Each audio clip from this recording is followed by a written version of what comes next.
시사 토크쇼 배종찬의 시사본부. 안녕하십니까. 배종찬의 시사본부 시작합니다. 지난주 조선일보를 통해 알려진 국민의힘의 자체 판세 분석 보고서가 큰 파장을 일으키고 있습니다. 서울에서 우세 지역이 6석에 그친다는 내용이었는데요. 총선 참패 우려가 커지자 당내에서 또다시 김기현 대표를 향한 사퇴 요구가 분출하고 있습니다. 김건희 여사 특검법을 두고도 당내 의견이 갈리고 있는데요. 민주당에서는 비명계 4사람의 탈당 시사 발언, 그리고 이낙연 전 대표와 이준석 국민의힘 전 대표의 연대 가능성에도 관심이 모아지고 있습니다. 뜨거운 정치권 이슈들 김준일, 박원석 두 분과 함께 일석이조에서 분석과 전망해 보겠습니다. 이스라엘 하마스 간 전쟁이 지속되며 민간인 피해뿐만 아니라 인권 논란까지 커지고 있는데요. 유엔 안전보장이사회에서는 즉각적인 휴전 촉구 결의안을 표결에 붙였습니다만 미국의 반대로 부결되고 말았습니다. 자세한 내용 국제본부에서 살펴보겠습니다. 12월 11일 월요일 배종찬의 시사본부 지금 출발합니다. 1부 마지막에 듣는 노래 디저트송 신청도 기다립니다. 오늘 듣고 싶은 노래 있으시면 문자 샵 9730으로 자유롭게 보내주시고요. 짧은 문자 50원, 긴 문자는 100원입니다. 선정되신 분께는 간식 쿠폰 보내드리니까요. 많은 참여 부탁드립니다. KBS 1라디오의 모든 프로그램은 유튜브에서도 함께할 수 있습니다. 구독, 좋아요, 댓글 많이 부탁드립니다.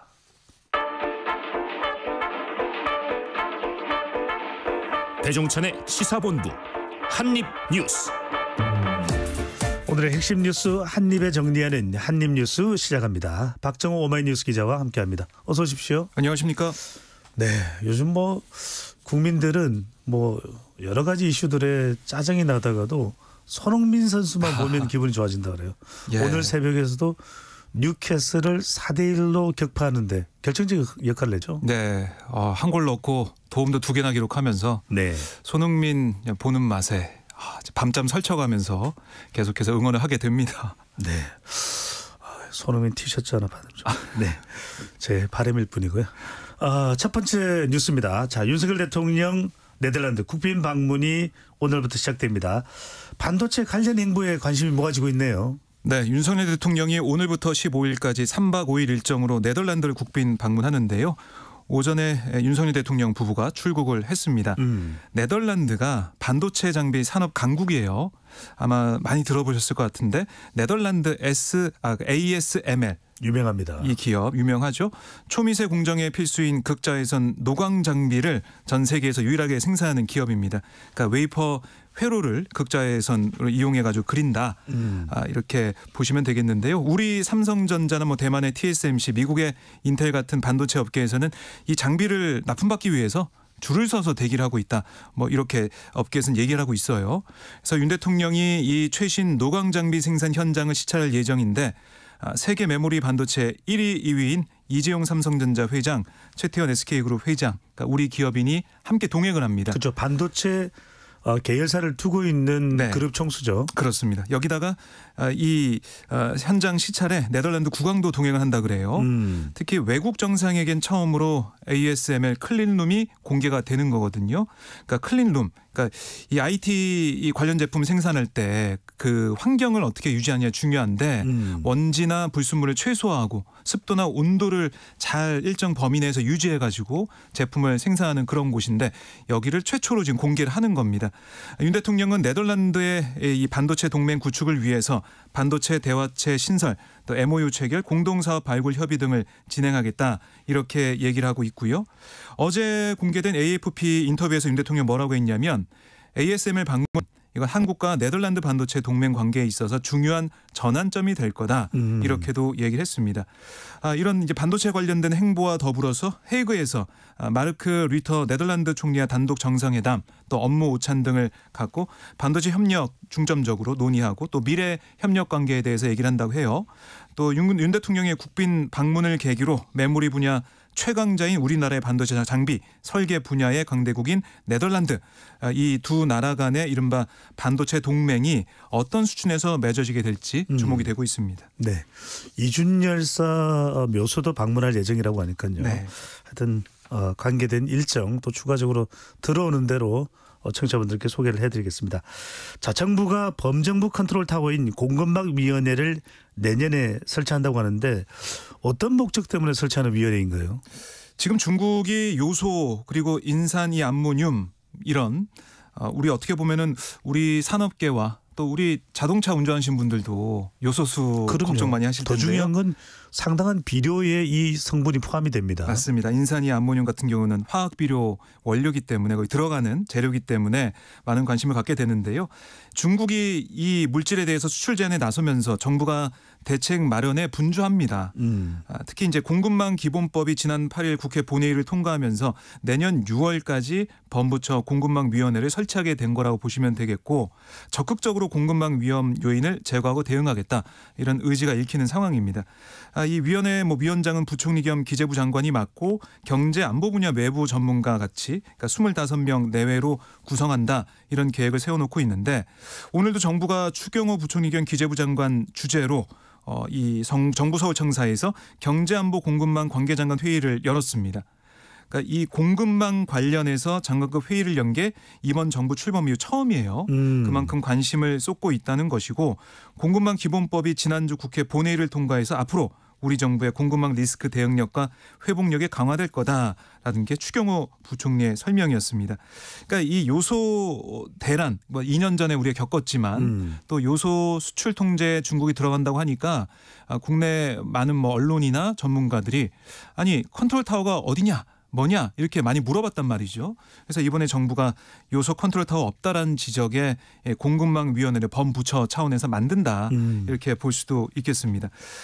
정부는 사실은 국내 차량용 요소 비축량 이게 당초 3.7개월분에서 4.3개월분으로 늘었다. 그러니까 걱정하지 마라라고 사재기 자제를 또 당부를 했고 베트남의 요소 공급업체와 5,000톤 계약이 됐다고 하죠. 그렇습니다. 네. 그리고 인산이 암모늄 수출 이 부분도 내년 5월까지 공급할 수 있는 재고를 확보하고 있다 이렇게 얘기를 했습니다. 그러니까 동요하지 말라 이런 얘기를 했고요.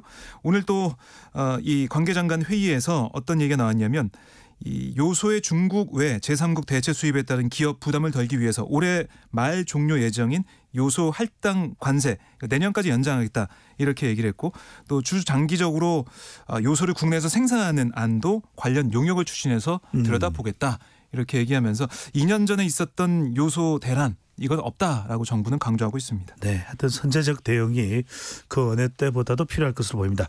이번에는 집권 여당으로 가봅니다. 인요한 국민의힘 혁신위원회가 공식적으로는 오늘 활동을 마무리하게 되네요. 네, 국민의힘 지도부가 오후 2시에 국회 본청에서 최고위를 여는데요.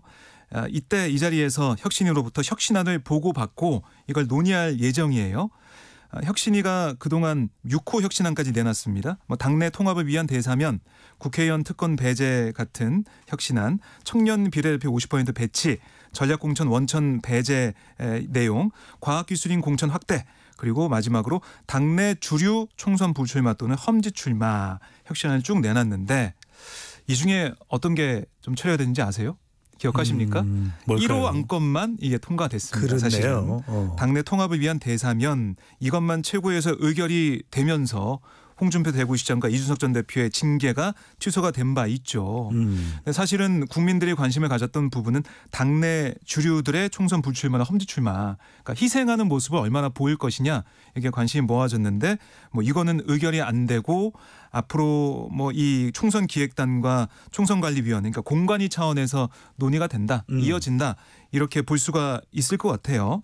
그러니까 그러다 보니까 혁신위가 실패한 거 아니냐. 물론 인요한 위원장은 50% 성공회점 50% 앞으로 가야 될 길이 있다라고 얘기를 한 상황인데 지난주에 윤석열 대통령이 김기현 대표와 인요한 위원장을 불러서 함께 오찬도 했습니다. 그러니까 혁신위가 마무리되면서 갈등이 봉합하는 그러니까 뭔가 밖으로 큰 소리가 안 나오게 잘 수습하는 그런 모습을 보인 게 아니냐 이런 해석도 나오고 있는데 어쨌든 김기현 대표도 인요한 위원장과 회동해서 최고에서 의결한 사안이 있고 공관위나 선거 과정에서 전략적으로 선택해야 할 일들이 있어서 지금 바로 수용하지 못한 점은 이해하길 바란다 이렇게 얘기했기 때문에 용두삼이라고 정리할 수 있을 것 같아요. 혁신위가 관심 많이 받았지만 결국 국민들이 볼 때는 뭔가 체감할 수 있는 그런 내용은 의결이 안 됐다 이렇게 정리해 볼 수가 있겠습니다. 네. 자, 총선을 대비하는 무게 중심이 그렇다면 공천관리위원회로 넘어갈 수 있다. 이런 전망이 나오는데 네. 예상했던 것보다는 공천관리위원회의 구성과 출범이 좀 늦어질 수도 있다면서요. 그러니까 이게 왜 이런 얘기가 나오냐면 당초 김기현 대표 측이 언급했던 공관위 조직 시점이 이번 달 중순쯤이에요. 그러니까 이게 이런 계획이었죠. 혁신을 띄워서 12월 24일까지 가고 거기가 맞물려 가지고 공관위가 띄어진다. 그래서 내년 총선에 대비한다. 이런 내용이었는데 하지만 민주당이 김건희 특검법 이른바 그리고 대장동 50억 클럽 특검법 이걸 28일에 처리하겠다라고 예고하면서 상황이 변한 거 아니냐. 그러니까 공관위를 조기에 구성해서 현역 의원 컷오프를 미리 좀 결정을 해버리면 김건희 특검법 표결에서 이탈표가 나올 수 있는 게 아니냐 이런 우려가 제기가 되고 있다는 거예요. 그러니까 윤 대통령이 국회를 통과한 이 특검법에 대해서 거부권을 행사할 수 있고 이 경우 뭐 민주당은 해당 법안을 재표결하겠죠. 뭐 우리가 노란봉투법, 방송안법 보지 않았습니까? 재표결을 할 때 이 재적의원 과반수 출석과 출석의원 3분의 1 이상 찬성이 필요합니다. 근데 이 표결은 무기명이에요. 그래서 누가 찬성 반대하는지 모르는 거죠. 근데 지금 의석수를 보면 국민의힘에서 18표 이상 이탈표가 생기면 특검법 처리가 가능해지기 때문에 지금 이탈표를 막기 위해서 공관위를 좀 늦게 띄우는 게 아니냐 이런 일각의 뭐 예측이나 관측이 나왔던 겁니다. 그리고 윤 대통령이 지난 5일과 8일 김기현 대표 회동한 것도 김기현 특검법 때문이 아니냐. 이런 보도까지 나왔어요. 여기에 대해서 이준석 전 대표가 특검법. 맞습니다. 네. 그래서 SNS에 어떤 글을 썼냐면 김건희 여사 특검 때문에 공관위 구성도 늦추고 총선 준비 모두 늦춘다.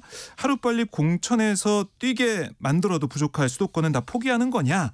이렇게 주장을 하더라고요. 하지만 당내 얘기를 들어보면 아니다. 예정대로 하고 있다.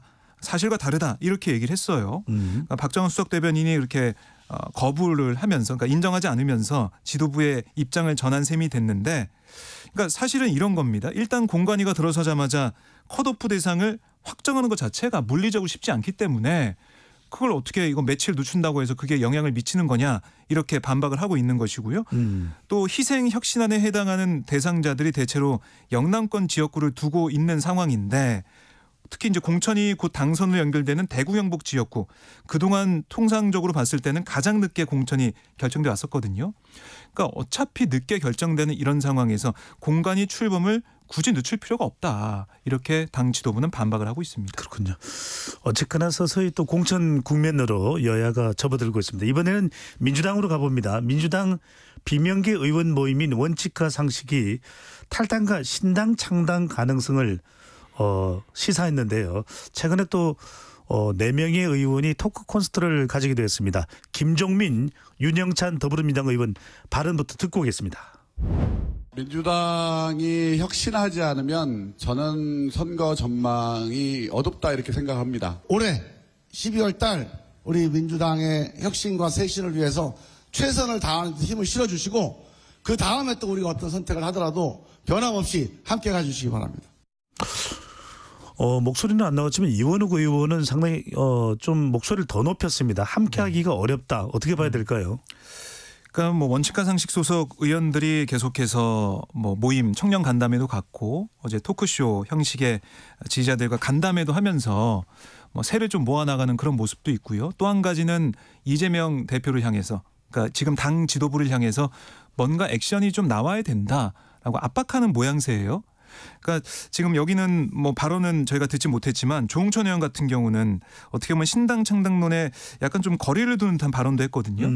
솔직히 우리는 지금 벼랑 끝 전술을 하는 것이다. 그렇게 이해해달라 이렇게 말을 했단 말이죠. 그리고 들으신 것처럼 12월까지는 민주당을 지키고 바꾸는 시간이다 이렇게도 강조했기 때문에 일단은 이번 달에 당 내부의 움직임, 지도부의 움직임을 좀 보겠다. 그러니까 변화를 해야 된다는 것을 계속해서 압박을 하겠다라고 느껴지는 거예요. 그러니까 신당 창당이란 카드도 들고 있지만 아직까지는 12월까지는 뭐 이준석 전 대표도 12월 27일까지 보겠다라고 하는 거 아니겠습니까? 네.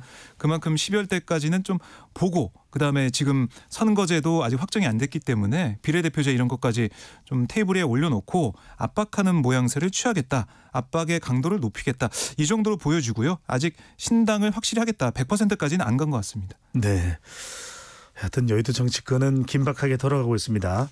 자, 이낙연 전 민주당 대표 또 이준석 전 국민의힘 대표가 언제쯤 회동을 가질 거냐 또 서로 협력을 할 가능성이 있을지도 많은 분들이 궁금해하고 있는데요. 오늘 MBC 라디오 시선집중에 출연한 이준석 전 대표의 인터뷰 내용 먼저 듣고 오겠습니다. 레드불론 띄우기 용일 수도 있겠지만 그것에 국한되진 않겠죠. 저는 이낙연 총리 측에서 오히려 행동이 무거우시지 않을까 이런 생각을 합니다. 민주당에서 물밑으로 여러 가지 이야기가 있었는데 최종적으로 뭔가 결렬이 돼가지고 이런 강한 어조를 쓰시는 건지 아니면 이게 먼저 치고 나오신 건지는 저희가 나중에 가봐야 알겠죠. 자, 이준석 전 대표가 이낙연 전 대표 총리의 최근 행보를 좀 분석을 했습니다. 어떻게 해석을 해야 될까요? 네, 제가 이제 언급해드린 것처럼 아직까지는 신당 창당하겠다 그쪽으로 간 것 같지 않다 이렇게 보는 것 같아요. 네. 그러니까 압박용의 행보다라고 이준석 전 대표는 분석을 하고 있는 것 같은데 어쨌든 가능성은 다 열어둔 거니까 12월 이후에는 어떻게 될지 모른다 이렇게 볼 수도 있겠고 또 이낙연 전 대표도 어제 국회에서 기자들과 만났는데 기자들이 뭐 여러 가지 질문했지만 역시 제일 눈길을 끄는 부분이 이준석 전 대표 언제 만나느냐 이른바 뭐 낙성연대다 이런 얘기도 지금 나오고 있지 않습니까? 네. 그래서 그렇기 때문에 언제 만나냐 어떻게 얘기 나눌 거냐나 물어봤는데 이 전 대표의 답은 때가 되면 만날 거다라고 얘기를 했어요. 그러니까 대한민국을 위기에서 구할 문제의식과 충정을 가진 사람이라면 어떤 방식으로든지 뜻을 모을 필요가 있다라고 얘기한 걸로 봐서는 열려 있다라고도 볼 수 있겠지만 근데 그 뒤에 어떤 말을 덧붙였냐면 단지 일에는 순서가 있는 거다. 이준석 전 대표를 금방 만나겠다든가 그런 뜻은 아니다라고 얘기를 했습니다. 그러니까 이 말만 좀 보더라도 아직은 아니다. 12월까지는 당내 상황을 지켜보겠다. 이렇게 볼 수가 있는 것이고요. 다만 뭐 또 신당 창당 준비가 본격화됐다는 얘기가 많다. 이런 기자의 질문에는 실무적인 세세한 일들이 굉장히 많은 법이다. 오리가 호수 위를 다닐 때는 물 위에 떠 있는 것만 보는데 물 밑에서 수많은 일들이 있는 것이다. 그 일을 누군가는 준비하는 것이다라고 또 답을 했어요. 네. 그러니까 여러 가지 카드를 손에 쥐고 상황에 맞게 대처를 하겠다 이렇게 볼 수가 있는데 한 가지 분명한 것은 지금 뭐 지도부를 향해서 이대로는 안 된다. 공천 과정이나 선거제 과정이나 이대로는 안 되고 약속을 지키고 그러니까 병립형 비례제가 아니라 연동형 비례제로 가야 되고 또 이재명 대표의 사법 리스크 얘기를 하면서 또 강성 지지층 얘기를 하면서 이 부분에 대한 당 지도부의 이재명 대표의 명확한 또 입장을 내놔야 되고 이런 부분들 또 당내 민주주의 회복해야 되고 그러니까 이런 여러 가지 조건들 걸어놨기 때문에 그게 좀 어떻게 풀려나갈지 앞으로 12월 한 달 내내 상황이 좀 중요해 보입니다. 네. 정치권에서는 참 말을 잘 만드네요. 이준석 전 대표와 이낙연 전 대표의 협력 여부에 대해서는 낙석연대, 명락대첩. 네. 그래요. 그래서 그래서 민주당 일부 지도부에서는 낙석 연대가 아니라 낙석주의다 이런 얘기도 하더라고요. 네, 알겠습니다. 자, 공수처로 가봅니다. 전현희 전 국민권익위원장 표적 감사 의혹으로 핵심 인물인 유병호 감사원 사무총장이 지난 주말입니다. 일요일인가요? 공수처 소환 조사를 받았네요. 네, 토요일입니까? 조사를 받았는데. 네. 그러니까 감사원이 지난해 7월 이 전현희 전 위원장에 대한 여러 건의 제보를 받아서 한 10개월간 감사를 진행한 다음에 지난 6월에 결과 보고서를 공개했습니다. 그러니까 여기에 대해서 전 위원장이 반발을 한 건데요. 사퇴 압박을 목적으로 허위 제보를 바탕으로 이뤄진 표적 감사다라고 얘기하면서 지난해 12월 최재 감사원장과 유 사무총장 또 권익위 관계자 A씨 등을 공수처에 고발을 했어요. 특히 이 논란이 감사 결과 발표 뒤에 더 커졌죠. 이번 사건의 주심인 조은석 감사위원회 열람을 거치지 않는 등 그러니까 감사위원들의 제대로 된 의결 없이 결과 보고서가 결재됐다. 이런 논란이 불거졌고 이른바 이 주심 패싱 논란이 벌어지면서 전 위원장이 지난 6월에 감사원 관계자들을 공수처에 추가 고발하기도 했습니다.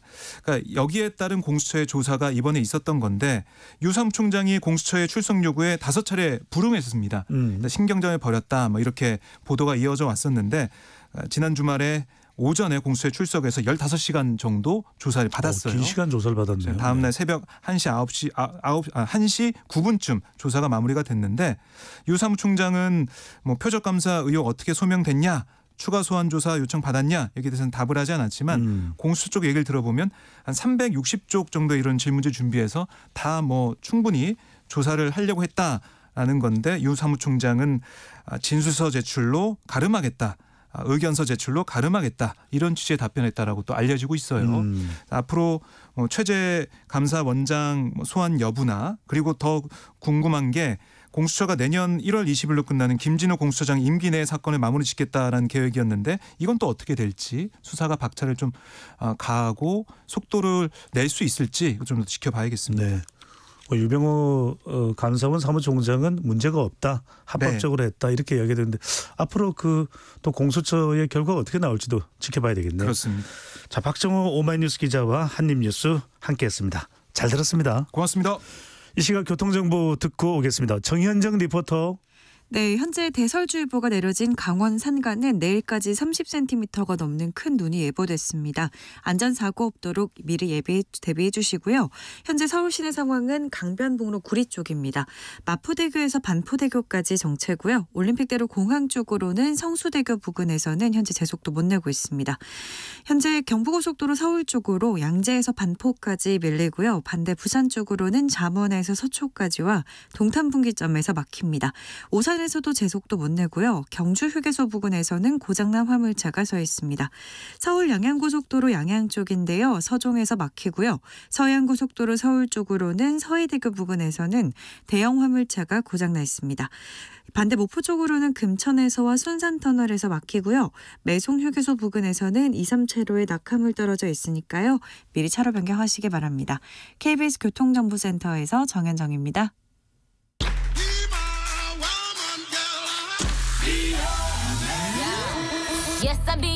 인터넷에서 화제가 된 뉴스를 다뤄보는 스트릿 뉴스 파이터 시간입니다.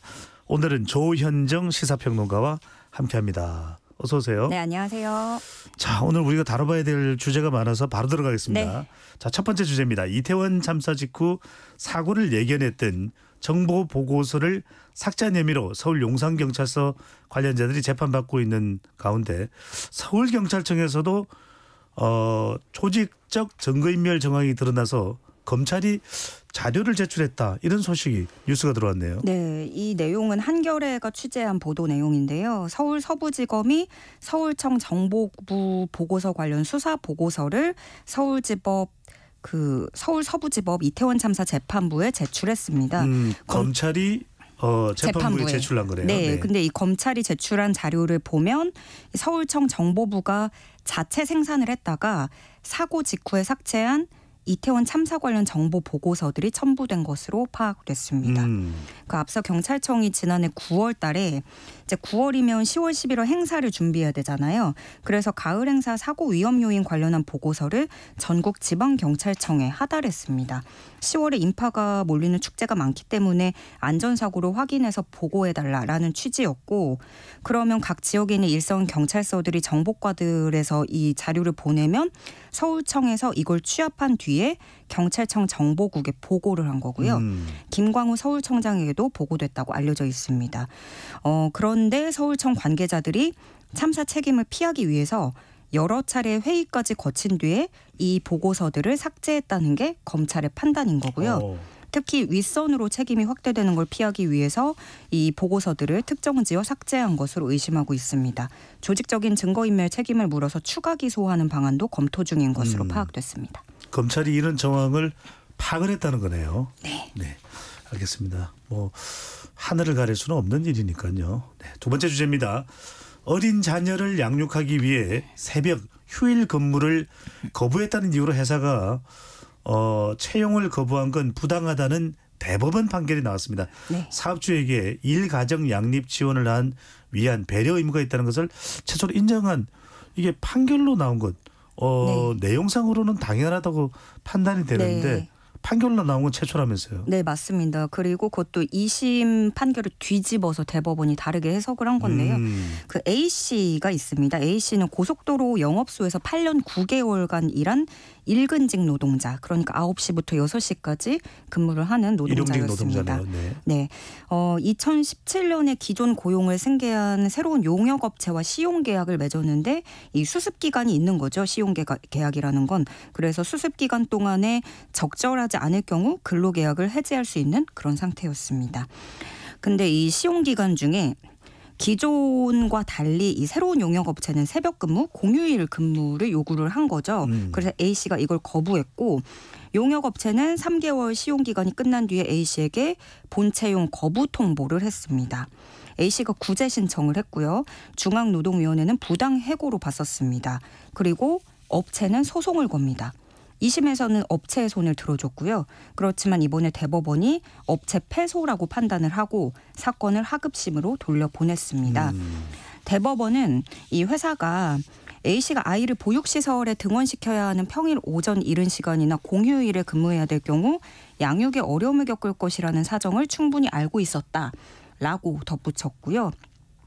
근데 이 소식을 들으시면 또 이제 해석이 분분할 것 같긴 해요. 왜냐하면 분명히 우리가 이제 업장에서 일을 하다 보면 현실에서 이제 불편해하는 동료들이 충분히 생겨날 수 있거든요. 그렇죠. 그리고 또 이 A씨 같은 경우에는 시용 기간이었고 그래서 그럼 그 특정 시간 근무가 안 된다는 것 자체가 자격 미달이 아니겠느냐라고 보는 풍조도 우리나라엔 있죠. 그리고 또 동료의 육아 때문에 자신의 업무가 힘들어진다면 충분히 그걸 뭐 고충으로 느낄 수 있습니다. 하지만 문제는 이제 개개인의 몫으로 서로가 화살을 돌리게끔 떠넘기지 말아야 되는데 그러려면 이런 구조적 뒷받침이 되어야만 한다고 보여집니다. 네.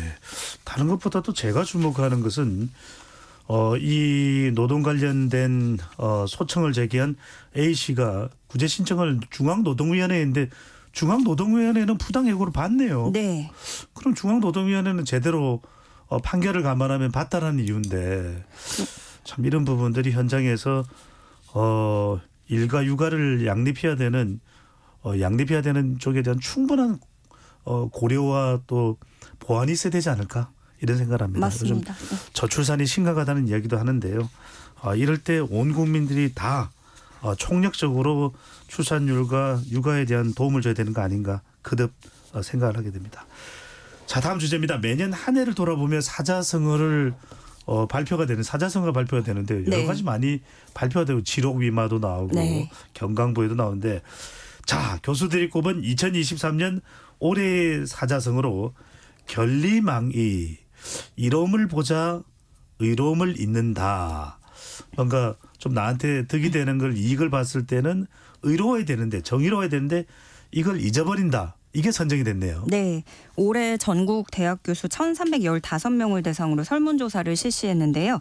결리망이가 응답자 30%의 지지를 얻어서 가장 많이 꼽았습니다. 이 결리망이를 추천한 사람은 김병기 전북대 중어중문학과 명예교수인데요. 결리망이 현상이 남무에서 나라 전체가 마치 각자 도생의 싸움판이 된 것 같다라고 꼬집었습니다. 예를 들어서 분양 사기, 전세 사기, 보이스피싱, 교권 침해 이런 일들 모두가 결국에는 나만 잘 살면 된다는 생각이 정당화되다시피 한 일이라고 진단을 했고요. 그러면서 오늘 우리나라의 정치인들은 바르게 이끌기보다 자신이 속한 편의 이익을 더 생각하는 것 같다라고도 덧붙였습니다. 또 무엇보다 이제 이렇게 결리망이를 하면 당장 우선은 풍요를 누릴 수 있을지 모르겠으나 결국은 공멸하게 된다라고 지적했습니다. 내년에는 부견리망이가 되면 얼마나 좋을까 하는 또 바람을 가져보고요. 두 분 뭐 2위 오른 사자성어도 있나요? 적반하장입니다. 네. 네. 적반하장 2위. 3위는 나무충수. 이거 뜻 기억하세요? 네. 피리를 불 줄도 모르면서 함부로 피리 부는 악사 틈에 끼어서 인원수를 채운다라는 뜻으로 나무충수입니다. 조은정 평론가는 이거 다 한자로 쓸 수 있죠? 읽으면 다행인데요. 네. 그러면 이제 영어로 넘어가 보겠습니다. 예. 미국에서도 이제 단어를 꼽았어요. 여기는 해마다 20년 넘게 사전 출판사가 올해의 단어를 꼽아서 발표를 하고 거기에 관심이 모아지는데요. 올해의 단어는 authentic.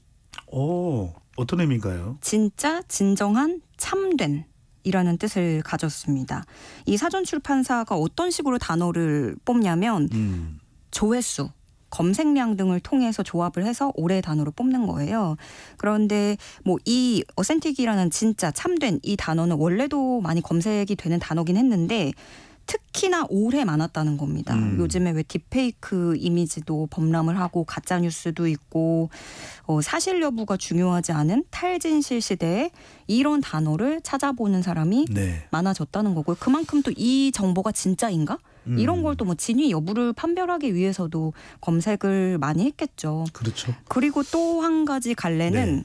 최근에 최근에 미국에서 그 샘 스미스나 테일러 스위프트 이런 유명인들이 진정한 나를 찾겠다. 나의 진정한 목소리를 찾겠다.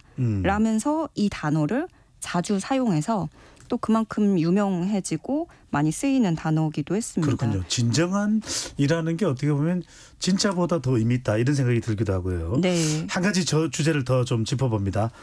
한동안 극장가가 좀 얼어붙었었죠. 천만 네. 관객도 잘 안 나오고 마동석의 범죄도시 정도만 기대를 하는 상황인데 서울의 봄이 자 천만 관객 돌파 임박했다는 소식도 들립니다. 그런데 극장에 오지 말라는 영화관 직원의 호소가 심상치 않다는데요. 네. 무슨 일입니까? 그러니까 사실 예전 같으면 지금이 한창 극장 대목이잖아요. 연말에 영화 한 편 보는 거 그런 게 또 즐거운 여가 시간이었는데 요즘에는 영화 하나가 대박이 터지면 극장이 혼비백산이 됩니다.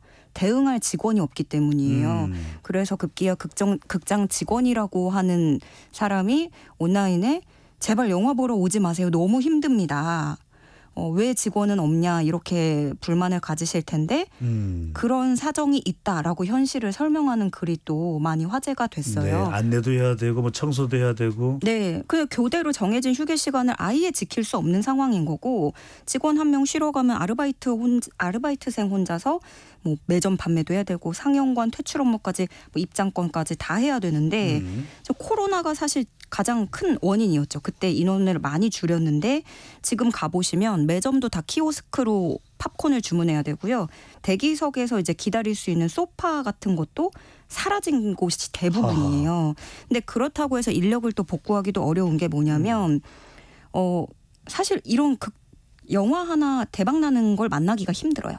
네. 그래서 좀 우리가 여가 공간을 위해서라도 가끔 극장을 방문하면 더 도움이 될 텐데 그동안 영화관이 또 얼마나 비싸게 가격을 올렸는지도 좀 되돌아봐야 될 것 같습니다. 자, 적절한 인원은 꼭 필요한 것이죠. 네. 자, 지금까지 조현정 시사평론가와 순위파 함께했습니다. 네. 잘 들었습니다. 네, 고맙습니다. 네, 오늘의 디저트송입니다. 3198님. 디저트송으로 선곡되길 바라면서 용기 내 문자 보내드립니다. 언제든지 보내주세요. 비가 주룩주룩 오는데 겨울비인지 가을비인지 헷갈리네요. 눅눅한 마음 달래고 싶은데 멜로망스 노래 들려주세요. 비 오니까 달달한 것들이 땡기네요. 자, 달달한 간식도 달달한 노래도 보내드립니다. 멜로망스의 선물 듣고 입으로 돌아오겠습니다.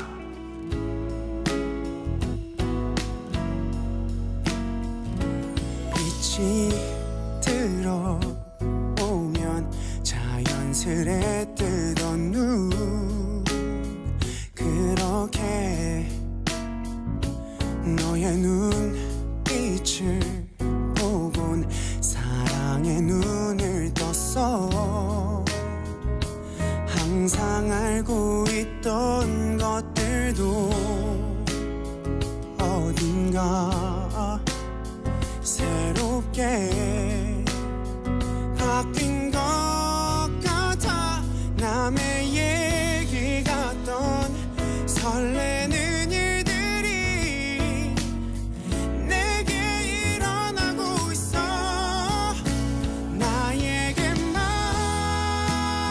준비된 선물 같아. 자그마한 모든 게 커져만 가. 항상 평범했던 일상도 특별해지는 이 순간.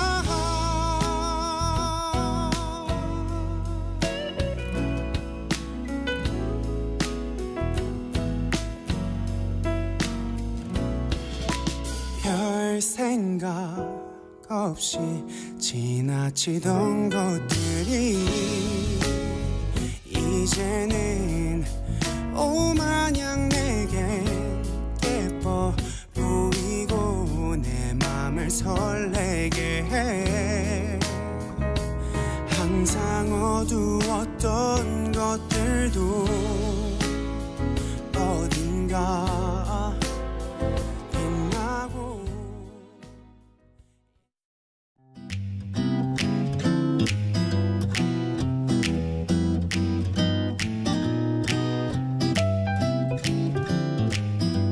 안녕하세요. 바른말 고운말입니다.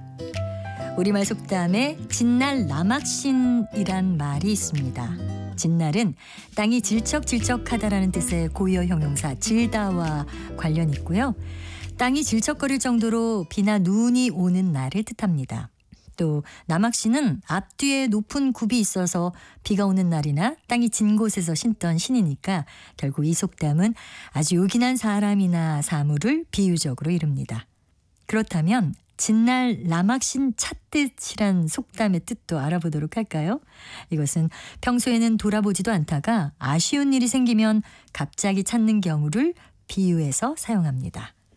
진날의 반대말로 비나 눈이 내리지 않는 갯날은 마른 날이라고 합니다. 특히 요즘 같은 건조한 계절에 불이 나면 마른 날이라 훨씬 더 빠르게 번질 수 있으니까요. 화재가 나지 않도록 다 같이 주의를 기울여야겠습니다. 마른 날과 관련된 속담으로 마른 날에 벼락 맞는다란 게 있습니다. 마른 날에 벼락 치는 경우는 흔치 않으니까요. 결국에 뜻밖의 일로 당한 화를 비유적으로 말하고 있습니다. 그리고 우 밑에 시옷받침을 쓰는 운날이라는 표현도 있는데요. 운날은 흐렸을 때의 날씨를 말하고요. 관용구 운날이 들다는 흐렸던 날씨가 개는 것을 뜻합니다. 장마가 계속되다가 소풍 가는 날에 드디어 운날이 들었다. 이렇게 표현할 수 있습니다. 바른말 고운말 아나운서 변희영이었습니다.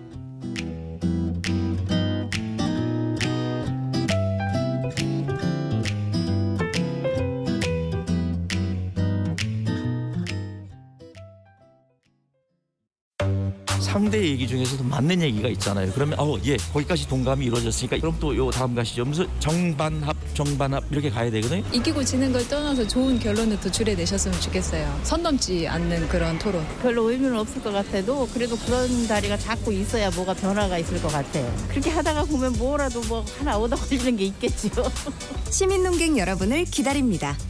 평일 저녁 7시 20분 KBS 열린 토론.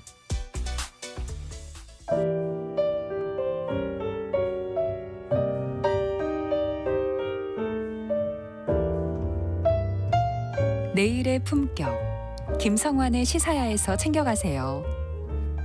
하루를 마무리하는 시간 꺼내보는 당신의 지식 창고. KBS 1라디오 김성환의 시사야. 평일 밤 10시 5분 여러분을 찾아갑니다.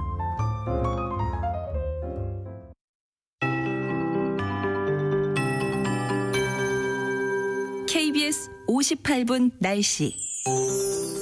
겨울비가 내리며 고온 현상이 좀 누그러졌습니다. 오늘 낮 기온은 어제보다 3도에서 7도가량 낮아서 서울이 10도, 강릉 9도, 대전 13도, 광주, 부산 16도 안팎을 보일 텐데요. 주 후반까지는 평년보다 온화하겠습니다.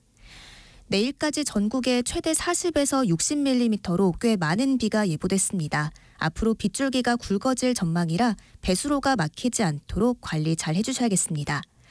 제주도와 강원 중북부, 일부 동해안엔 호우주의보가 내려진 가운데 제주도와 남해안, 동해안 쪽으로는 최대 80mm의 큰 비가 집중되겠습니다.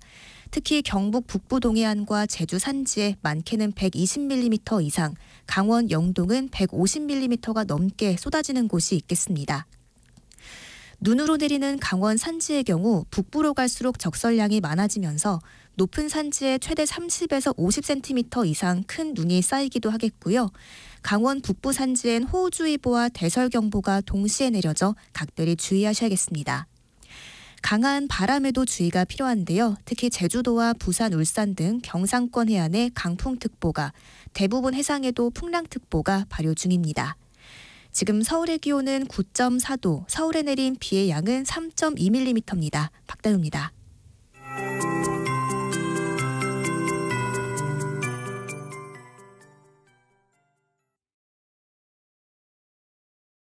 정성을 다하는 국민의 방송 KBS가 한시를 알려드립니다. AM 711kHz, FM 97.3MHz, KBS 1라디오입니다. HLKA.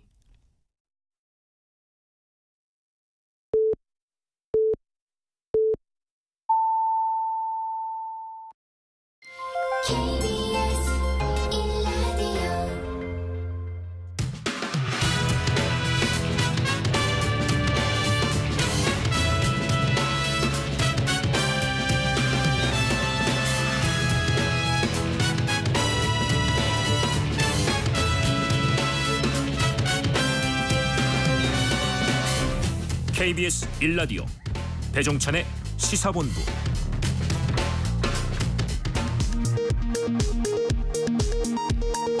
이 시각 라디오 정보센터 뉴스입니다. 윤석열 대통령이 부인 김건희 여사와 함께 오늘부터 3박 5일 일정으로 네덜란드를 국빈 방문하는 순방길에 올랐습니다. 오늘 오전 전북 군산시 어청도 남서쪽 서해상에 미 공군 F-16 전투기가 추락했습니다. 해경은 비상탈출한 조종사 1명을 구조했다고 밝혔습니다. 12월 들어 10일까지 수출이 1년 전보다 3.3% 증가한 가운데 무역 수지는 14억 600만 달러 적자를 기록했습니다. 올 들어 누적된 무역 적자는 158억 5,600만 달러로 집계됐습니다. 지난해 총수가 있는 상위 10대 그룹의 내부 거래 금액은 196조 4천억 원으로 전년보다 40조 원 이상 증가해 최근 5년 새 가장 큰 폭으로 늘었습니다. KT 자회사가 현대자동차 정의선 회장 동서의 회사 지분을 고가 매입했다는 의혹을 수사 중인 검찰이 현대오토에버 본사에 대한 압수수색에 나섰습니다. 지금까지 라디오 정보센터 뉴스 정원나였습니다.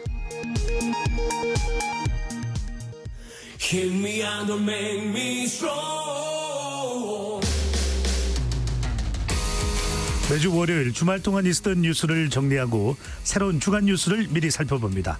발빠른 뉴스와 깊이 있는 해석이 있는 일석이조 시간입니다.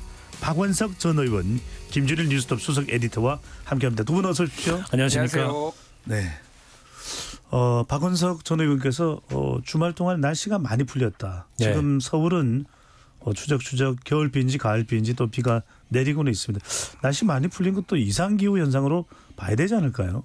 그렇죠. 뭐 기후변화의 결과일 거고 올해가 기상관측 이래로 가장 따뜻한 지금 12월이랍니다. 지금 12월 초반이. 네. 걱정이죠. 이게 이제 어떤 영향을 미칠지. 그러니까요. 저출산도 그렇고 또 이런 기후도 그렇고 바로 이런 문제를 해결해야 되는 것이 정치권인데 총선에만 다 매몰되어 있는 것 아닌가 이런 걱정도 듭니다. 자, 국민의힘 상황부터 보겠습니다. 자, 서울 49개 지역구 중 6곳만 우세하다는 이 자체 보고서에 국민의힘이 발칵 뒤집혔습니다.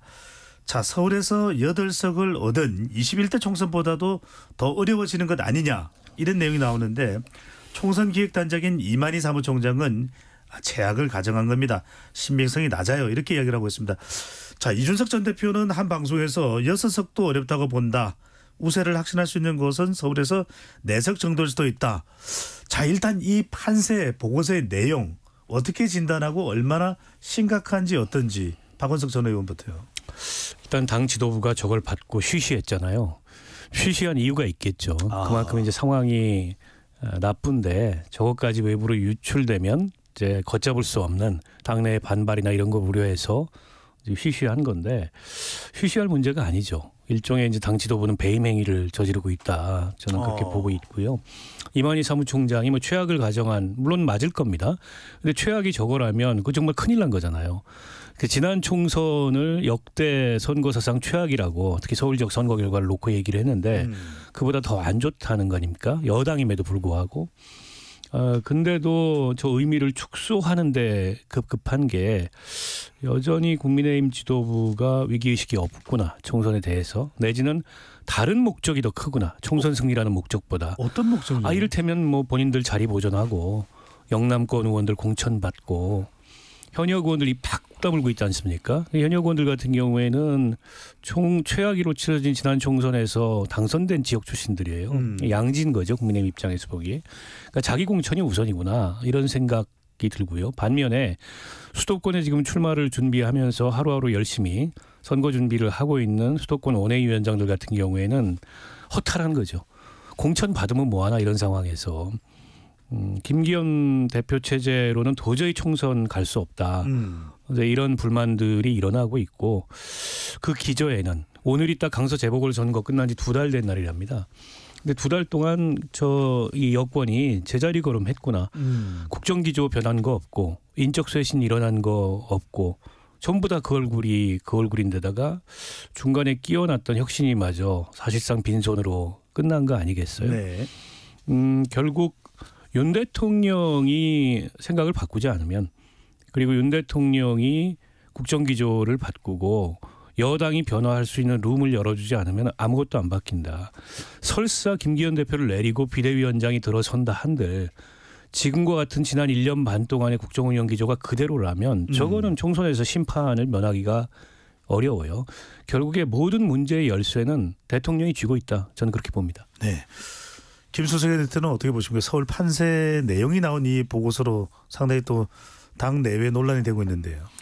그러니까 이만희 사무총장이 최악을 가정한 것이라면 신빙성이 낮다고 얘기를 했잖아요. 이게 다른 데서 조사한 것도 아니고 여의도 연구원에서 만든 거거든요. 신빙성이 낮은 거를 왜 당의 공식 기관에서 왜 만듭니까? 그거를 왜 공유를 하죠 그러면은? 그러니까 이게 마리아 방구야 거의 그 수준이에요. 제가 보기에는. 그러니까 이런 거예요. 뭐 예를 들면은 이제 수능 성적을 앞두고 이제 모의고사도 보고 지금까지 성적을 보니까 이번 수능에서 뭐 5등급도 안 나오게 생겼어요. 예를 들면은. 근데 갑자기 이제 그런 보고서가 나왔어요. 자체 진단이 나왔어요. 근데 갑자기 그게 뭐 2개월, 3개월 남겨놓고 3등급, 1등급이 됩니까? 그러니까 뭐 최악의 상황을 얘기했다라고 하지만은 그냥 데이터를 보고서 이렇게 나온 거잖아요. 그러니까 모르겠습니다. 뭐 갑자기 뭐 그러니까 대통령이 황골 탈퇴하고 갑자기 뭐 변화해가지고 할지 그거는 모르겠으나 그럴 가능성이 높지가 않다라는 게 국민의힘의 가장 암울한 거고요. 이준석 대표도 6석도 어렵다. 뭐 4석 정도일 거다 이렇게 얘기를 하고 있는데 요 얘기의 이제 근거가 뭐냐면은 기본적으로 수도권 선거는 이렇게 그 격차가 비슷하게 움직인다라는 거예요. 예를 들면은 지난번에 강서구청장 보궐선거에서 그 얘기를 했던 게 뭐냐면은 대통령 긍정평가 부정평가 아니면은 정권 심판론 정권 지지론 요거의 격차를 보면은 대략 어느 정도 수도권에서 격차가 나는지가 나온다라는 겁니다. 그러면은 이준석 대표의 이제 분석에 따르면은 서울의 강서구하고 본인이 있었던 노원병하고 노원병이 조금 더 격차가 더 벌어진대요. 그러면은 예를 들면 17%가 지난번에 강서구청장 보궐선거가 17.15%포인트 차가 났잖아요. 그러면은 본인이 있었던 노원병 같은 경우에는 18, 19 정도 난다라는 거고 거기에 따라서 대체적으로 쫙 나온다라는 겁니다. 그러면. 근데 지금의 여론이 그때 강서구청장 보궐선거 때보다 더 안 좋아졌잖아요. 지금 여러 데이터들이. 그러면은 지금 이거를 대입해 보면은 대략 살아남을 수 있는 데가 강남 갑. 예를 들면은 뭐 이런 데 서초, 갑, 을 뭐 요 정도밖에 안 된다라는 거예요. 한 4군데 나온다라는 게 그런 계산법이고 그렇게까지 가겠냐고 생각이 들지만은 어쨌든 정말 안 좋다. 그러니까 지금 보수 언론들이 비명을 지르고 있어요. 각종 사설과 기사로 지금 김기현 대표와 윤석열 대통령을 엄청나게 지금 공격하고 있습니다. 그게 다 이유가 있는 거예요. 네. 상황이 안 좋다. 자, 기상특보 알려드리고 일석이조 이어가겠습니다.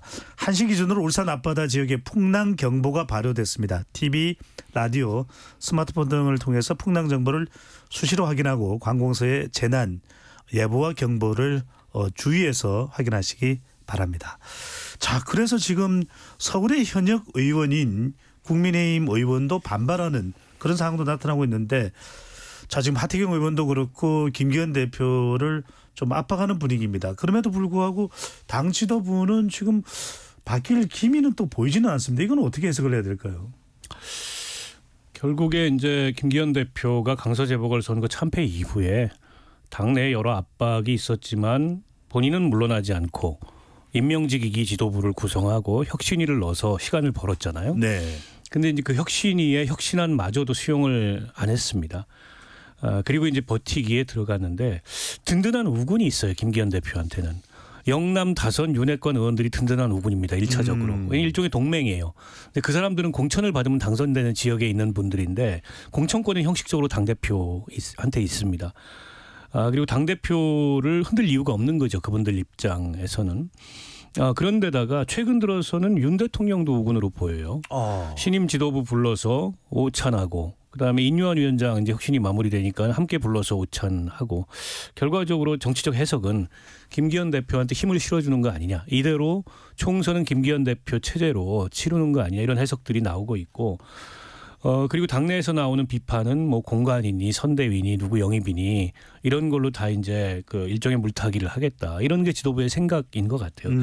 근데 이제 이게 위기의식이 없는 거죠. 한마디로 봐서 앞서도 말씀드렸지만 근본적 변화 없이 즉 국정운영 기조 그에 따른 대통령의 변화 전면적인 인적 쇄신 뭐 이런 거 없이 분위기를 못 바꿉니다. 그러니까 이게 우리 배 소장님도 누구보다 잘 아시겠지만은 선거 전문가들 말씀이 대통령 국정 수행에 대한 지지율이 40 이하고 그다음에 그에 대한 부정 평가가 60 이상이면은 그 어떤 그 전략을 동원하고 그 어떤 인물을 영입하고 그 어떤 캠페인을 해도 백약이 무효다. 이게 이제 공통된 의견이잖아요. 지금 거기에 근접해 있어요. 그런데 갤럽 조사 지난 주말에 나온 걸 보면 야당 찍겠냐 여당 찍겠냐 그것도 비슷한 추이가 나옵니다. 여당 지지는 한 35%, 야당 지지는 50% 뭐 한 초중반대. 그리고 지금 경제 상황이 굉장히 안 좋잖아요. 이 경제 상황에 대한 이 과연 이제 윤석열 대통령이 잘하고 있느냐 경제 민생을 네.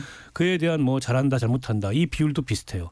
결국 모든 지표가 내년 총선 폭망을 가리키고 있는데 정작 대통령과 당 지도부만 그걸 체감 못하고 있는데 제가 보기에는 그냥 무감각해서 체감을 못하고 있는 게 아니고 이분들이 자기 생각이 뚜렷한 거예요. 네. 결국에는 내 중심에 공천하고 그다음에 이 뭐 측근이 됐든 검사가 됐든 그렇게 포진시켜서 우리 이 구도로 우리 생각으로 돌파하겠다. 왜?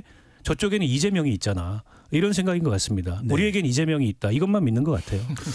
오늘 소개해드린 모든 조사는 중앙선거인조사심의위원회 홈페이지에서 확인 가능합니다. 한국갤럽이 자체 조사로 지난 5일부터 7일까지 무선 가상번호 전화 면접 조사를 실시한 내용이고요. 총선 구도에 대해서 정부를 지원하기 위해 여당 후보들이 많이 당선돼야 된다가 35%, 정부를 견제하기 위해서 야당 후보가 더 많이 당선돼야 된다가 51%로 나온 조사 결과를 박원석 전 의원이 인용을 해 주셨고요. 자, 그러면 이런 여론을 다선 의원인 김기현 대표가 모를까?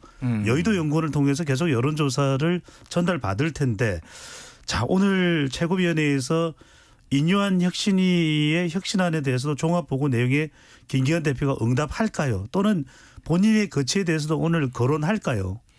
그러니까 지금 심상치 않아요. 수도권 당협위원장들의 분위기가 심상치 않고 하태경 의원 같은 경우에도 지금 사퇴하라고 지금 직격을 하고 있고 뭐 김근식 뭐 송파병 당협위원장 같은 경우에도 뭐 하는데 지금 방금 전에 기사가 떴는데 배현진 의원이 지금 페이스북에다가 네. 김기현 대표를 직격을 했어요. 그래서 결단을 촉구라 하는 거를. 그래서 이제 등 돌려 달아날 시간도 없다. 이렇게 얘기를 했습니다. 배현진 의원이요? 그러니까 배현진 의원은 이를테면 당의 주류였잖아요. 주류였고 사실은 여기가 이제 의원이 된 거는 홍준표 의원이 이제 발탁을 해가지고 사실상 됐다라고 보면 되는데 어쨌든 친윤 쪽으로 돌아섰고 지난번에 당무감사 김기현 대표 체제 당무감사에서도 1위를 한 것으로 알려졌다 이런 언론 보도도 나왔어요. 현역 의원 중에는 배현진, 원외에서는 나경원 이렇게 1위를 했다 뭐 이렇게 얘기가 나왔는데 이분이 이 정도로 얘기를 한다라는 거는 상당한 위기감을 느꼈다라는 거예요. 그러니까 지역구가 서울 송파죠. 송파병입니다. 아니 송파을입니다. 송파갑은 김웅, 송파을은 배현진, 송파병은 남인순. 근데 거기에 이제 금근식 교수가 이제 대항마로 있는 건데 제가 말씀드리는 거는 배현진도 위기감을 느낄 정도로 지금 당 상황이 매우 안 좋다. 뭐 이렇게 보면 될 것 같은데 근데 진짜 재밌는 게 방금 국민일보 오전에 단독 기사라고 떴어요. 그래요? 예, 김기현 대표가 정치인 출신은 다 실패했다. 국힘 공관위원장 법조인 중에서 찾는다. 이렇게 단독 기사가 제목으로 떴습니다. 그래서 지금 뭐 김병준, 김한길 다 고사하고 법조인 출신의 김왕식 국무총리는 안대인 전 대법관도 안 되고 있는데 그러면 누구를 할까? 그러면 공관위원장도 검사로 하려나 지금 법조인 출신 중에? 그러니까 아직도 지금 정신 못 차렸다 지금. 법조인으로 공관위원장을 하면은 그러면은 갑자기 위기에 지금 국힘이 갑자기 살아납니까? 그러니까 이거는 전면전으로 지금 붙을 수밖에 없는 상황으로 가고 있어요 지금. 네. 그 얘기 조금 이어서 하면 지난번에 이제 당 지도부하고 비공개 오찬을 했잖아요. 얼마 전에. 그때 이제 혁신이 마무리 수순으로 하고 아마 거기서 이제 공관위 선대위에 관한 큰 구상에 대해서 논의를 했을 겁니다. 그래서 공관위 시점도 그 뒤로 좀 늦춘다 이런 얘기가 나왔어요. 특검법 표결 이후로. 그게 이제 제의가 올라왔을 때 예상하지 못했던 의원들의 반발, 특히 공천에 탈락할 의원들의 반발 이런 걸 의식해서 공관위 시점을 좀 미룬다 이런 얘기가 나왔고 그때 이제 그 회동이 끝나고 난 이후에 많은 관측이 결국 김기현 대표하고 대통령실의 타협점이 공천은 우리가 한다. 대통령실에서 공관위 위원장도 우리가 세운다. 뭐 이런 거 아니겠느냐. 그래서 오늘 그 보도를 보면서 저는 결국 그게 서서히 가시화되고 있는 게 아닌가 이제 이런 생각이 들었고 그거는 이제 공천은 우리가 하겠다. 나 다름 아니지 않을까. 대신에 대표직 유지는 인정한다. 뭐 이런 정도의 타협점이 생길 수 있지 않겠나. 아하. 대통령실과 이 김기현 대표 사이에 뭐 그런 걸로 대강 보이고요. 아무튼 지금 이제 국민의힘에 결국 수도권의 출마자들 그리고 수도권에 있는 현역 의원들, 뭐 수도권에 있는 현역 의원들이라 몇 명 되지도 않습니다. 거의 대부분 양지에 있기 때문에 어쨌든 지금 이 위기 의식을 느끼는 이제 수도권의 출마자들이 선상 반란을 일으키는 수밖에 없는데 이게 이제 여당이다 보니까 쉽지가 않은 거예요. 그런데다가 여전히 대통령과 김기현 대표를 분리해서 보는 사고가 있는 것 같아요. 아하. 대통령의 진심은 그게 아닌데 김기현 대표와 영남권 영남 기득권들이 이걸 왜곡하고 있다. 제가 보기엔 아닌 것 같거든요. 그게 일체화되어 있는 것 같거든요. 그분들이 뭘 잘 모르고 여전히 대통령한테는 로얄티를 보이고 이게 다 당의 문제다. 이렇게 김기현 대표를 몰아붙이면 해결이 될 걸로 보이지만 김기현 대표를 냅둬도 대통령이 바뀌면 이게 다 바뀔 수가 있어요. 그런데 여전히 그런 면에서 봤을 때 지금 수도권에 위기의식을 느끼는 출마자들, 출마 예정자들도 문제 핵심을 못 짚고 있다. 저는 그렇게 봅니다. 요거 조금만 보론으로 말씀드리면은 그러니까 수도권에 출마하시는 분은 청명해주거나 한식해주거나예요. 쉽게 얘기를 하면은. 청명 한식이네요. 예, 그러니까 그냥 어차피 출마해도 다 떨어지는데 이게 무슨 의미가 있냐고 하니까 가장 먼저 목소리를 내는 거고 지금 대구 경북 특히 여기가 좀 미묘해요. 무슨 대구 경북 참 괜찮나요? 아니 그러니까 이게 이제 여론조사상으로는 특히 워낙 많이 벌어지니까 그 전에 이제 총선 2020년 총선 때도 대구 경북에서는 한 석도 안 내줬습니다. 대구 12개, 경북 13개, 25개 중에서 싹쓸이를 했어요. 그러니까 우리는 안전하다라는 거예요. 근데 지금 대구 경북 의원들의 그게 뭐가 있냐면은 김기현이 대표 체제를 유지를 하면은 나를 안 자를 거야. 라는 생각을 하시는 분들이 꽤 있는 거예요. 그러니까 그렇게 왜냐하면은 지금 상황이 그러니까 새로 뭐 비대위가 오고 막 혁신위가 막 들어서고 막 그러면 오히려 내가 위험한데 김기현이 나한테 약속했잖아.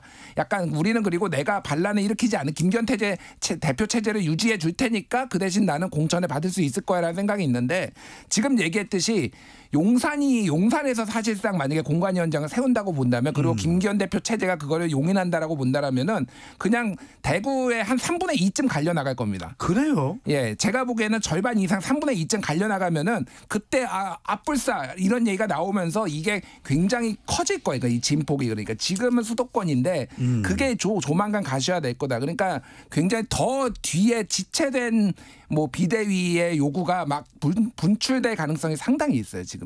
대구 경북도 김준일 수석 에디터의 설명을 듣고 보면 안전지대가 아니다 이런 이야기가 나오는데 자 이달 말 이준석 전 대표가 27일로 신당 창당을 최종 결정하는 날짜를 못 박은 것도 바로 이것과 관련돼 있는 거 아닌가. 바로 김건희 여사 특검법입니다. 민주당은 밀어붙이고 있는데 국회에서 처리되더라도 윤석열 대통령 거부권 행사할 가능성이 상당히 높게 또 전망이 되고 있습니다. 또 한편으로는 여론 부담도 있을 텐데 이래저래. 자, 윤석열 대통령 예정대로 예상하는 대로 거부권 만약에 특검법이 추진된다면 거부권 행사할 것으로 보이시는지. 일단 절차상으로는 이게 이제 법률안이에요. 인사에 관한 사항이 아니고 때문에 기명 투표를 합니다. 자, 그런데 이 법률안이 올라왔을 때 이거를 찬성 표결을 누를 국민의힘 의원이 있겠습니까? 반대 표결을 누를 거예요. 내지는 아예 안 들어가거나. 그래서 일단 민주당 단독으로 통과가 될 겁니다. 그렇게 돼서 이제 다시 제2요구가 올라왔을 때 제2투표 같은 경우에는 무기명 비밀투표로 하게 돼 있습니다.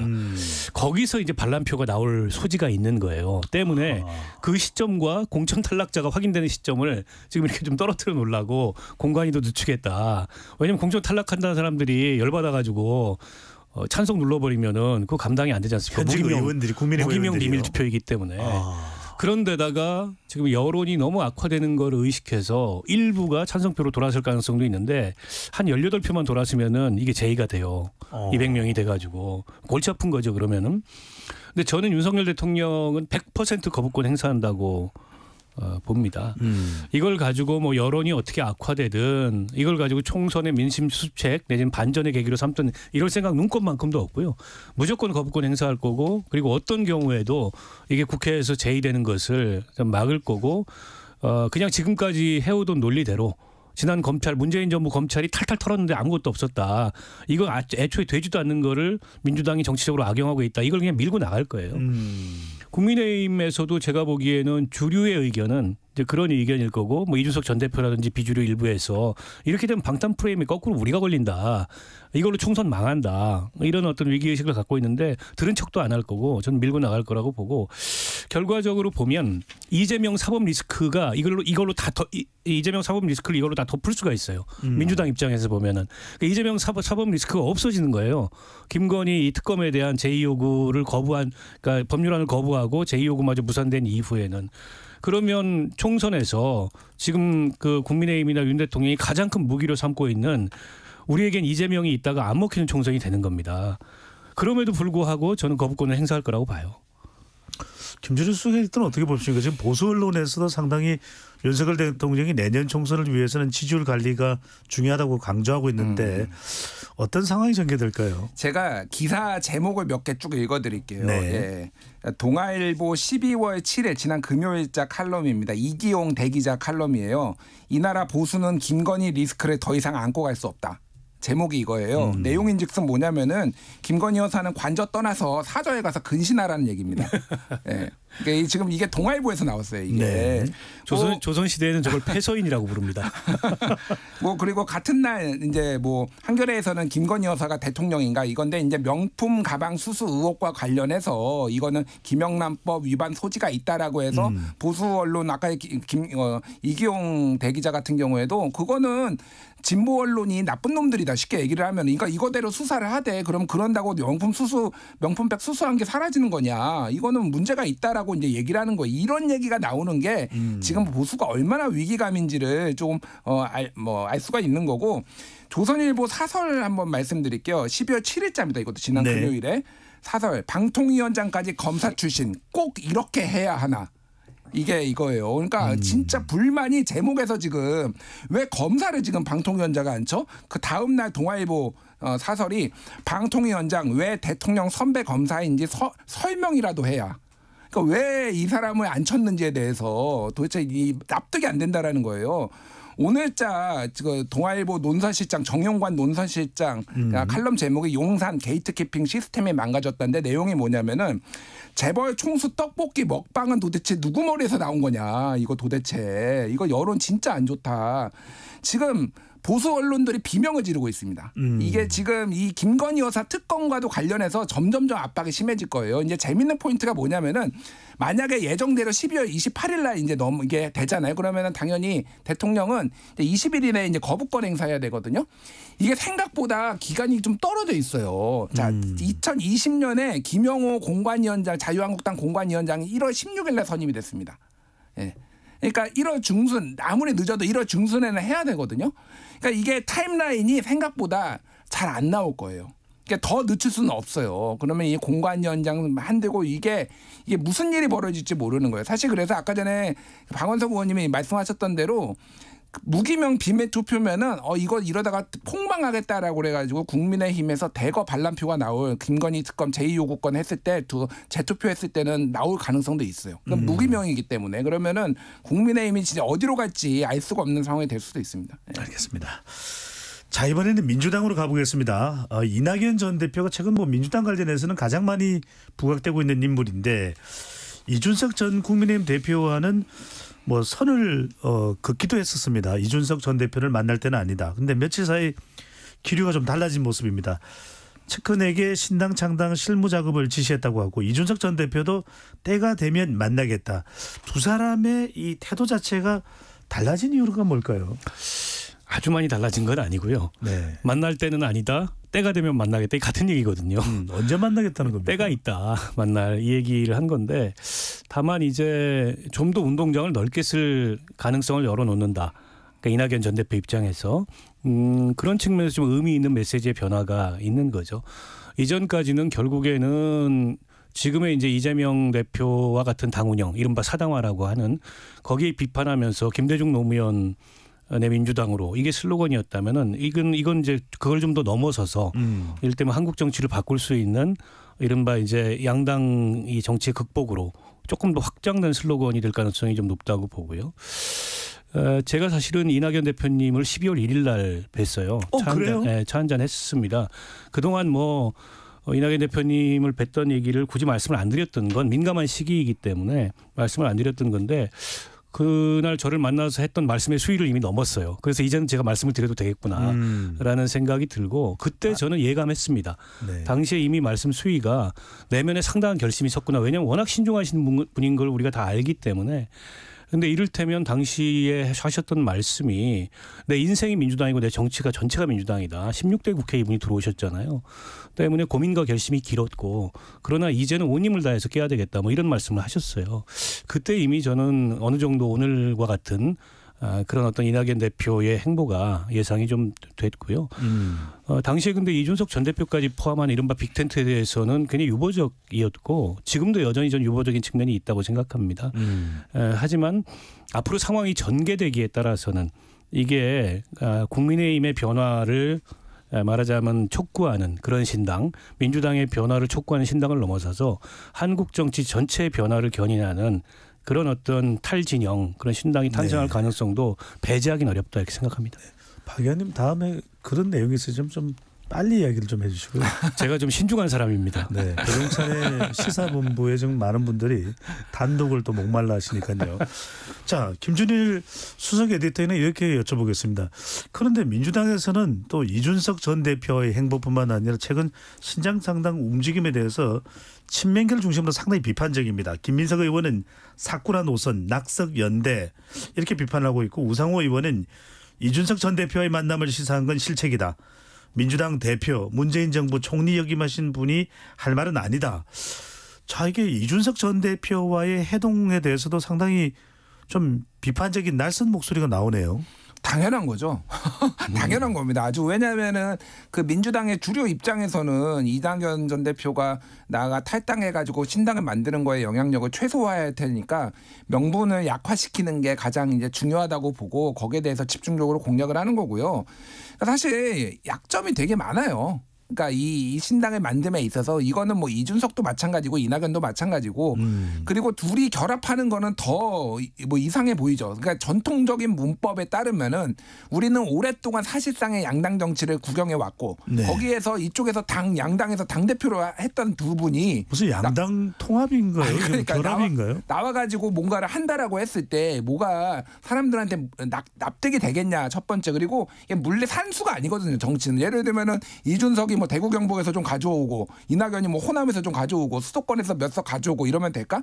이게 그러니까 잘 정교하게 만들어야 되는 거예요. 사실 그런 부분에 있어서 분명히 약점이 있고 저는 이 뭔가 제3지대를 하시는 분들한테는 조금 자기 성찰이 좀 더 필요하다라고 봅니다. 예, 어떤 식으로든 이낙연 전 대표도 뭔가 이제 문재인 정부에서 총리까지 하셨던 분이고 당대표까지 하셨던 분인데 예를 들면은 위성정당을 만들었을 때가 이낙연 대표 때예요. 예. 이낙연 대표가 선대위원장을 선대위원장 죄송합니다. 이제 그건 이해찬 대표 때고 이낙연 대표가 선대위원장 했는데 그거에 대해서 이제 침묵을 하셨거든요. 이거에 대해서 그럼 어떻게 생각을 하느냐라는 거에 본인이 자기 고해가 있어야 되는 거고 뭐 이준석 대표도 마찬가지예요. 그러니까 그런 서로의 이제 뭐 고해 성사를 해야 될 부분을 하고 이거 큰 틀에서는 이제 정치 개혁 이거는 좀 약간 저는 공허하다고 보고 공허하다라는 게 아니라 피집을 하지 않다 구체적이지 않다라고 보고 정확하게 딱 포인트를 잡아야 될 것 같아요. 그러니까 개헌. 예를 들면은 가장 국민들이 지금 그 답답해하는 게 이 양당의 무한 싸움 이런 거잖아요. 그러면은 이를테면 뭐 총선 제도는 이렇게 갔다. 그리고 특히 대선은 이를테면 대선 같은 경우에도 결선 투표제를 도입을 해가지고 쓸데없이 이를테면 단일화 논쟁으로 선거 기간에다 낭비한다든지 이런 거를 없애고 정책 연합이 가능하도록 하겠다. 그리고 뭐 결선 투표제 같은 경우에는 굉장히 그 사람들의 지지도가 높거든요. 다른 제도에 비해서 이런 식으로 해가지고 청사진을 그리고 이거를 대한민국 미래를 바꾸겠다라는 이 정도의 명분이 딱 서야지 이제 결합이 가능하다라는 겁니다. 그러니까 빨리 좀 움직이셔라 하려면은. 아니 그래서 이낙연 전 대표를 만나셨다니까 궁금한 게 이준석 전 대표는 12월 27일이라는 날짜도 밝혔는데 그러면 뭐 1월 10일이 됐든 1월 15일이 됐든 신당 창당을 의사가 있으면 날짜를 밝히지 못한 이유는 뭘까요? 글쎄요, 뭐 그런 로드맵이 그 내부적으로는 나와 있겠죠. 다만 그걸 이제 가시화시킬 시점이 아직 안 됐다. 이런 게 아닐까 싶고요. 근데 이제 이낙연 전 대표의 몇 가지 과제가 있습니다. 지금 우리 김준일 기자도 말씀을 하셨는데 하나는 이분이 그 지난 정부에서 1인 지하 만인 지상에 위치해 올랐던 분이고 당 대표까지 하셨어요. 지금 민주당의 문제는 오로지 이재명만의 문제가 아니고 결국에는 민주당 전체의 문제가 누적된 결과거든요. 거기에 대해서 본인은 어떤 자기 성찰을 보여줄 거냐. 이게 하나 남아있다고 보고요. 그건 뭐 정책 실패도 그렇고 지난번에 선거제도에 있어서 위성정당 만들었던 그런 말바꾸기도 그렇고 다 책임이 있습니다. 두 번째는 당내에 다양한 비명의 목소리들이 있어요. 지금 원칙화 상식 4인방도 있듯이 그거를 통합할 수 있느냐. 아직은 이낙연 대표께서 그걸 다 통합하고 있다고 보기가 어렵습니다. 세 번째로는 대중적인 공감대인데 특히 이제 이분의 정치적 본거지가 호남이잖아요. 호남에서 어느 정도의 대중적인 공감대가 따라와야 됩니다. 전폭적인 지지는 아니더라도 뭐 비토가 압도적으로 높다. 이러면은 사실 이게 대중적인 어떤 동력을 갖기가 어렵거든요. 그걸 만들어내는 게 이제 이낙연 전 대표의 과제일 거고 이게 진영을 넘어서 일종의 탈진영 어떻게 보면 미래 어젠다를 가지고 큰 틀의 대연합을 하는 거는 그 뒤에 더 이 말하자면 이제 더 큰 틀의 과제일 텐데 그것도 의제가 분명해야죠. 정치공학적으로 뭐 선거 앞두고서 이러다간 다 죽겠다 싶어서 손을 잡는 거 말고 김준일 이 대표가 얘기했듯이 정치개혁 구체적으로 어떤 정치개혁 이를테면 5년 단위로 대통령제를 지금처럼 이렇게 제왕적 대통령제를 계속하는 게 맞아? 극한 이 정치투쟁에 빠뜨린 이 권력 구조가 맞아? 라는 데 대해서 일정한 합의를 볼 수도 있겠죠. 대통령제 폐지는 아니더라도 제왕적 대통령제 폐지를 위해서 이를테면 국회에서 모든 국무위원을 다 인준받도록 하고 그다음에 총리는 국회에서 선출하고 그다음에 대통령이나 행정부가 뭐 입법권이나 예산권 같은 거 일정하게 내려놓고 뭐 이런 등등의 뭐 개헌 같은 걸 고리로 한다든지 선거제 개혁을 고리로 한다든지 지금 대한민국이 맡고 있는 심각한 위기인 이 기후나 혹은 인구 문제에 있어서 어떤 그 기존에 나오지 않았던 그런 대책을 세운다든지 이렇게 비전과 어젠다 차원에서 뭔가 미래지향적인 큰 통합이 있어야 그런 탈진영 뭐 대연합으로 나갈 수 있는 게 아닌가 저는 그런 생각이 듭니다. 네. 박원석 전 의원하고 또 국회에서 같이 생활도 했던 분들이기 때문에 이 4명 자 원칙화 상식 내분에 대해서도 단도직입적으로 여쭤보겠습니다. 최근에 이제 토크 콘서트도 가지면서 여러 가지 썬소리를 또 이재명 대표를 향해서 쏟아냈는데 이분들 탈당하는 겁니까? 신당 참여하는 겁니까? 어떻게 되는 겁니까? 100% 한다고 봅니다. 왜냐하면 그 네 분이 말씀하시는 하시는 민주당의 변화, 민주당의 개혁을 하나도 받아들일 의향이 없어요. 지금 이재명 대표나 이재명 지도부는 나갈 테면 나가라. 이런 태도이기 때문에 네 분이 연말까지 당의 변화를 위해서 어떤 노력을 해도 바뀔 게 없습니다. 결국 자기 공천 때문에 저런다라고 계속 저분들을 몰아붙일 가능성이 높아요. 근데 저분들이 뭐 공천 받으려면 저렇게 했겠습니까? 적당히 타협했겠죠. 그러니까 저분들의 진정성은 다 왜곡되고 결과적으로 당내에서 뭐 불평불만 분자 공천에 연연하는 이런 사람들로 몰리게 될 테니까 길이 없어요. 나오는 수밖에. 저는 빨리 나와라. 당내에서 그런 취급받느니. 이런 말씀을 드립니다. 네. 김준일 수석에서는 어떻게 보십니까? 4명의 이 원칙화 상식 뭐 이원욱, 김종민, 윤영찬, 조홍천 의견이 통일되는 것 같지는 않아요. 당이 바뀌지 않으면 뭔가 생길 거다. 민주당을 고쳐 쓰는 게 좋다. 저희는 의견 차이도 있는데 어떻게 보십니까? 그러니까 지금은 정치적 수사라고 봅니다. 그게 왜냐하면은 본인들이 어쨌든 12월 말까지 기다리겠다고 했으니까 거기에 앞서서 뭔가 내가 먼저 움직이겠다라고 하는 게 조급하고 명분이 없어 보일 수 있으니까 그렇게 얘기를 하는데 뭐 저는 한두 분 정도는 남을 수도 있을 것 같아요. 근데 대부분은 또 뭐 나오는 분이 더 많을 것 같고요. 나오는 사람과 남는 사람이 갈릴 것이다. 예. 좀 그럴 가능성도 있고요. 그리고 또 하나는 이제 선거제도와 관련해서 지금 민주당에서 지금 여러 가지 작업을 한꺼번에 하고 있는데 하나는 지금 어제 이제 조선일보 단독인데 위성정당 창단 묻는 여론조사를 지금 민주당이 시작했다라는 거예요. 예. 그래서 이를테면 이거는 국민 여론조사도 하고 당원 여론조사도 하는 건데 이게 전통적으로 민주당이 뭔가 꼼수를 벌일 때 이런 거 하거든요. 전당원 투표 해가지고 예를 들면은 2021년에 서울시장, 부산시장 재보궐선거 할 때 우리 이거 후보 내야 되냐 마느냐 뭐 이거 가지고 논란이 있었잖아요. 그때 이낙연 대표가 전당원 투표 해가지고 그때 냈습니다. 그러니까 그래서 참패해가지고 그때부터 완전 내리막길 원래도 안 좋았지만은 그렇게 됐거든요.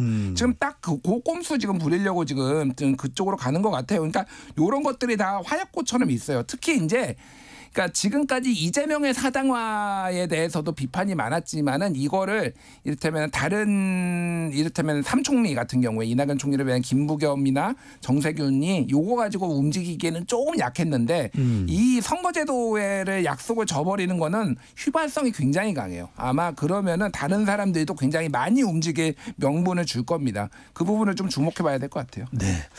끝으로 이거 좀 다뤄보고 두 분의 의견 듣고 일석이조 시간을 마무리할 건데 시간이 어느새 훅 하고 지나가 버리네요. 자, 대통령에게 무엇보다도 인사가 중요하다. 인사가 만사다. 이런 얘기를 하는데 자, 이 개각을 하면서 장관 후보자들 인사청문회가 아직 열리지는 않습니다만 후보자들의 면면이 소개되고 또 밝혀지고 있습니다. 강도영 해양수산부 장관 후보자에 대해서 여론에 이 집중이 되고 있는 모습인데요.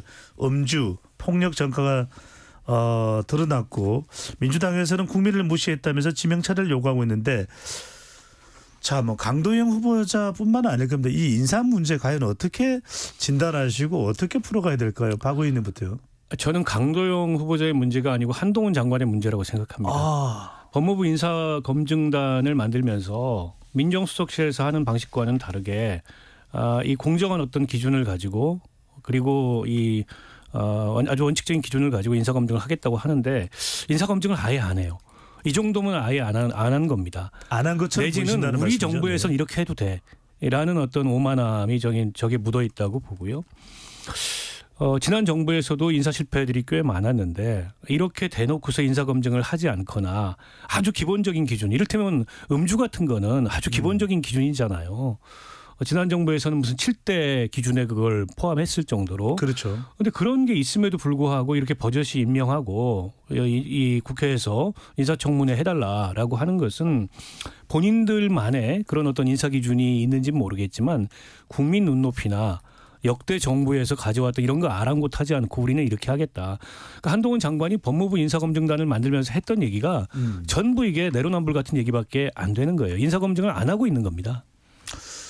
요거는 조금 정확하게 얘기를 하면은 인사정보관리단이거든요. 그래서 한동훈 장관이 얘기를 하는 거는 우리는 이런 데이터를 다 용산에 주면은 용산에 있는 인사수석이 그러니까 인사기획관이라고 하죠. 지금은 거기에서 판단을 한다라는 거. 우리는 자료만 모아가지고 준다라는 거예요. 그러니까 좀 더 정확하게 이야기하면 어떤 사람이고 어떤 결격 사유도 있다는 정보까지는 다 전달이 된다. 그렇죠. 네. 그러니까 뭐 그 중에서 학폭 같은 경우에 옛날에 빠져가지고 그렇지만 어쨌든 한동훈 장관은 이렇게 이제 뒤늦게 설명을 했는데 이거 처음에 만들 때는 민정수석실의 음습한 이런 데서 벗어나가지고 이거를 양지로 공개를 하면서 인사 정보가 정말로 투명하게 되면서 윤석열 정부의 인사는 정말로 나아질 겁니다. 이렇게 소위 말해서 약을 엄청 팔았거든요. 그리고 지금 여론 안 좋아지니까 우리는 정보만 전달하는 거야. 우리는 아무것도 아니야라고 이런 식으로 얘기를 하면 국민들이 납득을 하겠냐고요. 그러니까 그게 사실일지언정 그러니까 이거에 대해서는 저는 좀 한동훈 장관이 할 말이 없다고 생각을 합니다. 그리고 이 정도가 되면은 어쨌든 검증 그러니까 인사 전달을 하더라도 이거는 부적격이라고 강력하게 꼬리표를 달아서 뭔가를 판단할 수 있게 해야지. 그렇게 정보 수집만 하는 거면은 뭐하러 그거 따로 만듭니까? 기존의 경찰들도 세평 수집하고 굉장히 잘하는데 그러니까 글쎄 저는 그런 게 좀 이거 박 의원님이 말씀하신 대로 조금 되게 궁색하다 이런 생각이 많이 들어요. 네. 네. 한 사람이 후보자를 떠나서 또 국민과 또 국정 운영을 위해서라도 인사검증은 꼼꼼히 잘 진행돼야 되는 건 아닌가라는 생각을 거듭 해봅니다. 지금까지 박원석 전 의원, 김준일 뉴스톱 수석 에디터와 함께했습니다. 두 분 말씀 잘 들었습니다. 고맙습니다.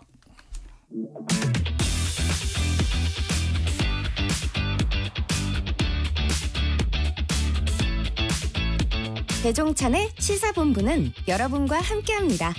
짧은 문자 50원, 긴 문자 100원이 드는 샵 9730. 라디오 어플 콩과 유튜브는 무료로 참여하실 수 있습니다.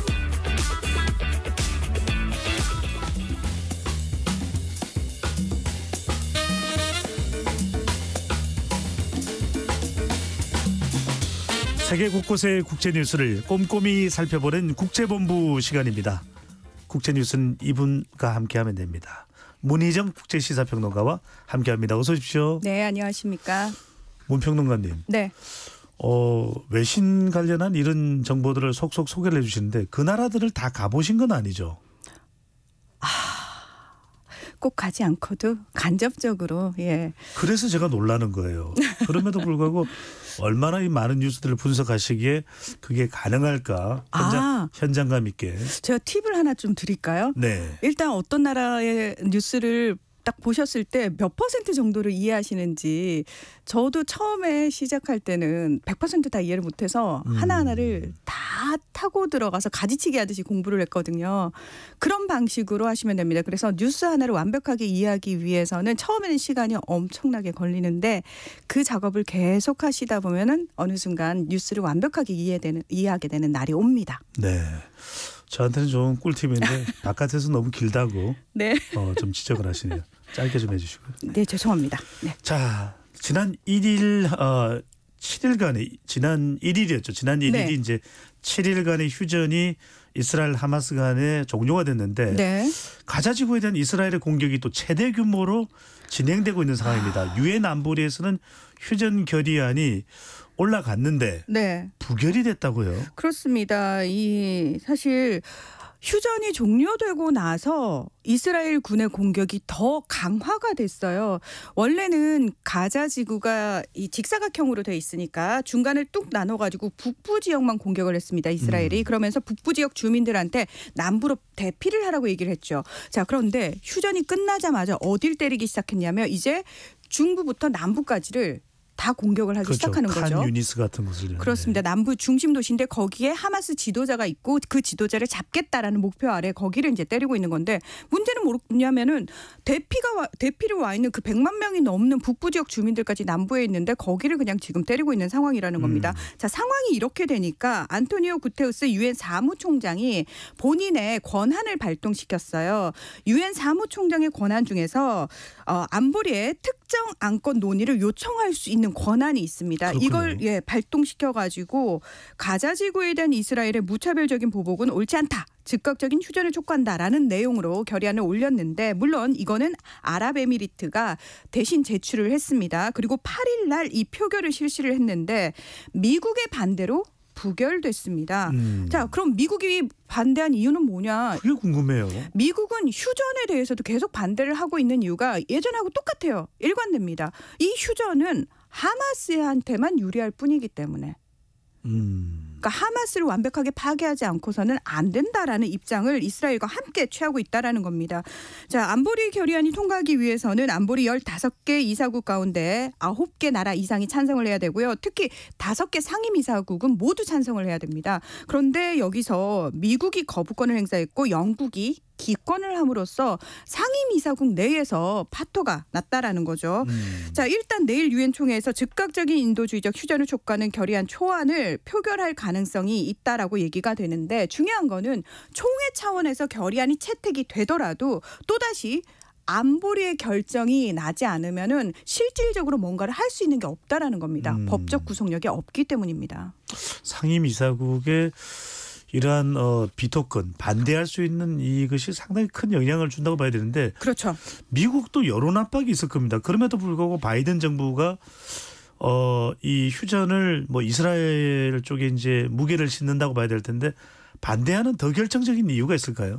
전 미국 같은 경우에는 지금 가장 큰 입김을 작용하는 세력이 사실 유대인 쪽이기 때문에 미국 행정부 차원에서도 어찌할 수 없는 부분들이 있습니다. 이게 겉으로는 늘 가치를 얘기하고 인권을 이야기하지 않습니까? 그리고 사실 미국을 비롯해서 이스라엘을 지지하는 쪽은 이스라엘이 먼저 공격을 당했기 때문에 거기에 대한 방어권 차원이라고 공식적으로는 계속 그 이야기만 합니다만 누가 봐도 그 방어권이 너무 과도하게 심지어 일방적으로 행사가 되고 있는 부분에 대해서 지금 비판을 하고 있는 거잖아요. 그래서 미국을 결국 움직이는 돈줄은 유대인 자본이기 때문에 미국 행정부 차원에서도 어떻게 할 수 없고요. 이게 이제 공식적으로 미국은 로비가 가능한 나라잖아요. 합법적이죠. 그런 차원에서 가장 큰 로비 단체가 바로 이 유대인 공공 자체입니다. 그래서 이게 아마도 이제 바이든 행정부의 결정권을 결국은 좌지우지하는 게 아닌가 그렇게 말씀을 드릴 수 있고요. 네. 대신에 자 미국이 이렇게 계속해서 반대를 하니까 국제사회의 여론은 상당히 더 안 좋아지고 있습니다. 그러니까요. 이스라엘의 인권 침해 논란이 불거지고 있는 거죠. 그렇습니다. 그리고 그 유엔 차원에서도 아니 이럴 거면 안보리가 뭐가 필요하고 유엔이 뭐가 필요하냐. 신뢰감도 떨어지고 효용성 자체가 없지 않느냐라고 얘기를 하고 있고요. 미국 내 여론도 악화를 하고 있다는 겁니다. CBS 방송이 지난 6일부터 8일까지 미국의 성인 2천여 명을 대상으로 조사를 했는데 바이든 대통령의 이스라엘 정책 지지한다.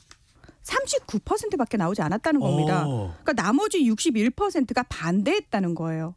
그리고 이스라엘의 지원을 지금 너무 많이 하고 있다라는 여론도 굉장히 커지고 있다는 거죠. 그럼에도 불구하고 미국은 전혀 움직일 생각이 없고요.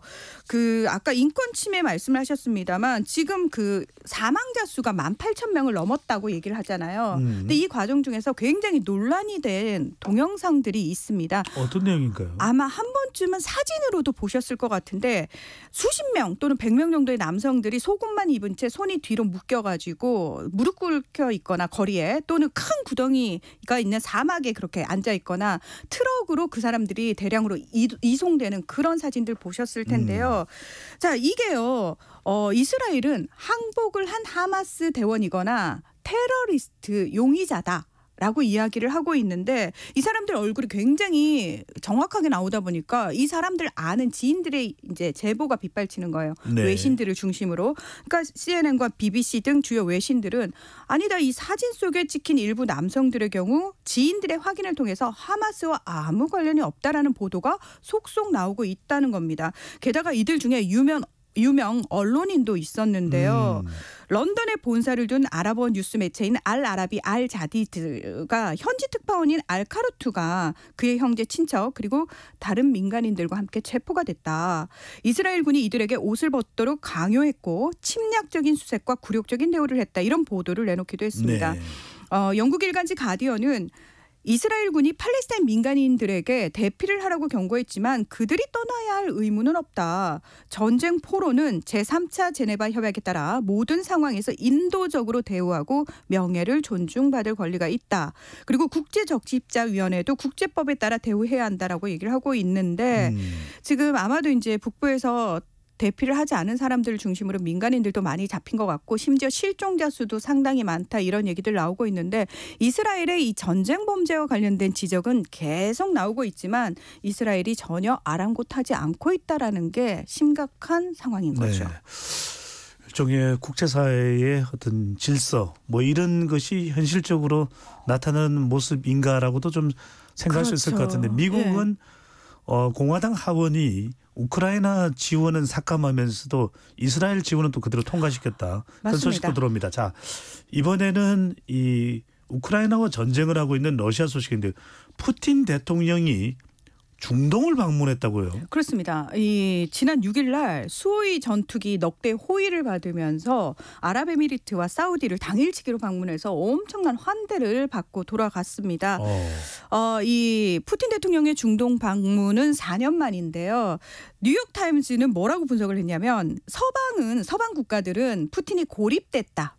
외교가에서 국제사회에서 고립됐다라고 얘기를 하지만 이 중동 방문은 그가 다른 곳에서는 환영을 받고 있다는 사실을 보여준다라고 얘기를 하고 있고요. AFP 통신은 지난 3월에 국제형사재판소 체포영장 발부 이후 소련 국가와 중국만 방문했던 푸틴 대통령이 이번 중동 방문을 통해 세계 무대 존재감을 재확인하려는 것으로 해석을 했습니다. 특히 그 사우디의 무함마드 왕세자 실권자죠. 예, 이 사람과 정상회담을 빈살만 왕세자를 말하는 거죠? 그렇습니다. 네. 무함마드 빈 살만. 이게 빈이 누구누구의 아들이란 뜻이거든요. 아, 그래요? 예, 그래서 무함마드가 이름이고요. 빈 살만 국왕의 아들인 무함마드라는 뜻입니다. 그래서 무함마드 왕세자라고 얘기를 하는 게 이름을 불러주는 거죠. 네. 예.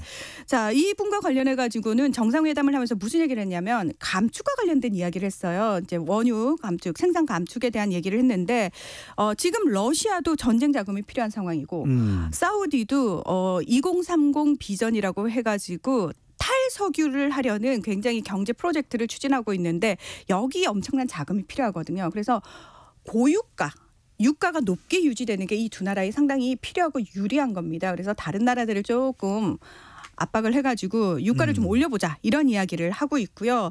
어쨌든 푸틴의 중동 방문은 푸틴 자체로서는 나 여전히 건재해. 라는 거 과시할 뿐만 아니라 이 서방의 제재를 무력화하는 고유가 정책 협력이라는 목적을 좀 달성한 것이 아니냐라는 얘기 나오고 있고요. 네. 그 다음 날 7일 날은 또 이란의 에브라임 라이시 대통령이 직접 모스크바를 방문을 했어요. 그러면서 여기서는 또 이스라엘 하마스 전쟁 관련 얘기를 했단 말이죠. 서방이 대량 살상을 허용하고 있고 지원하고 있다 이런 식의 비판적 목소리도 내면서 푸틴이 굉장히 국제사회에서 나는 아직 죽지 않았어를 제대로 보여줬다라고 합니다.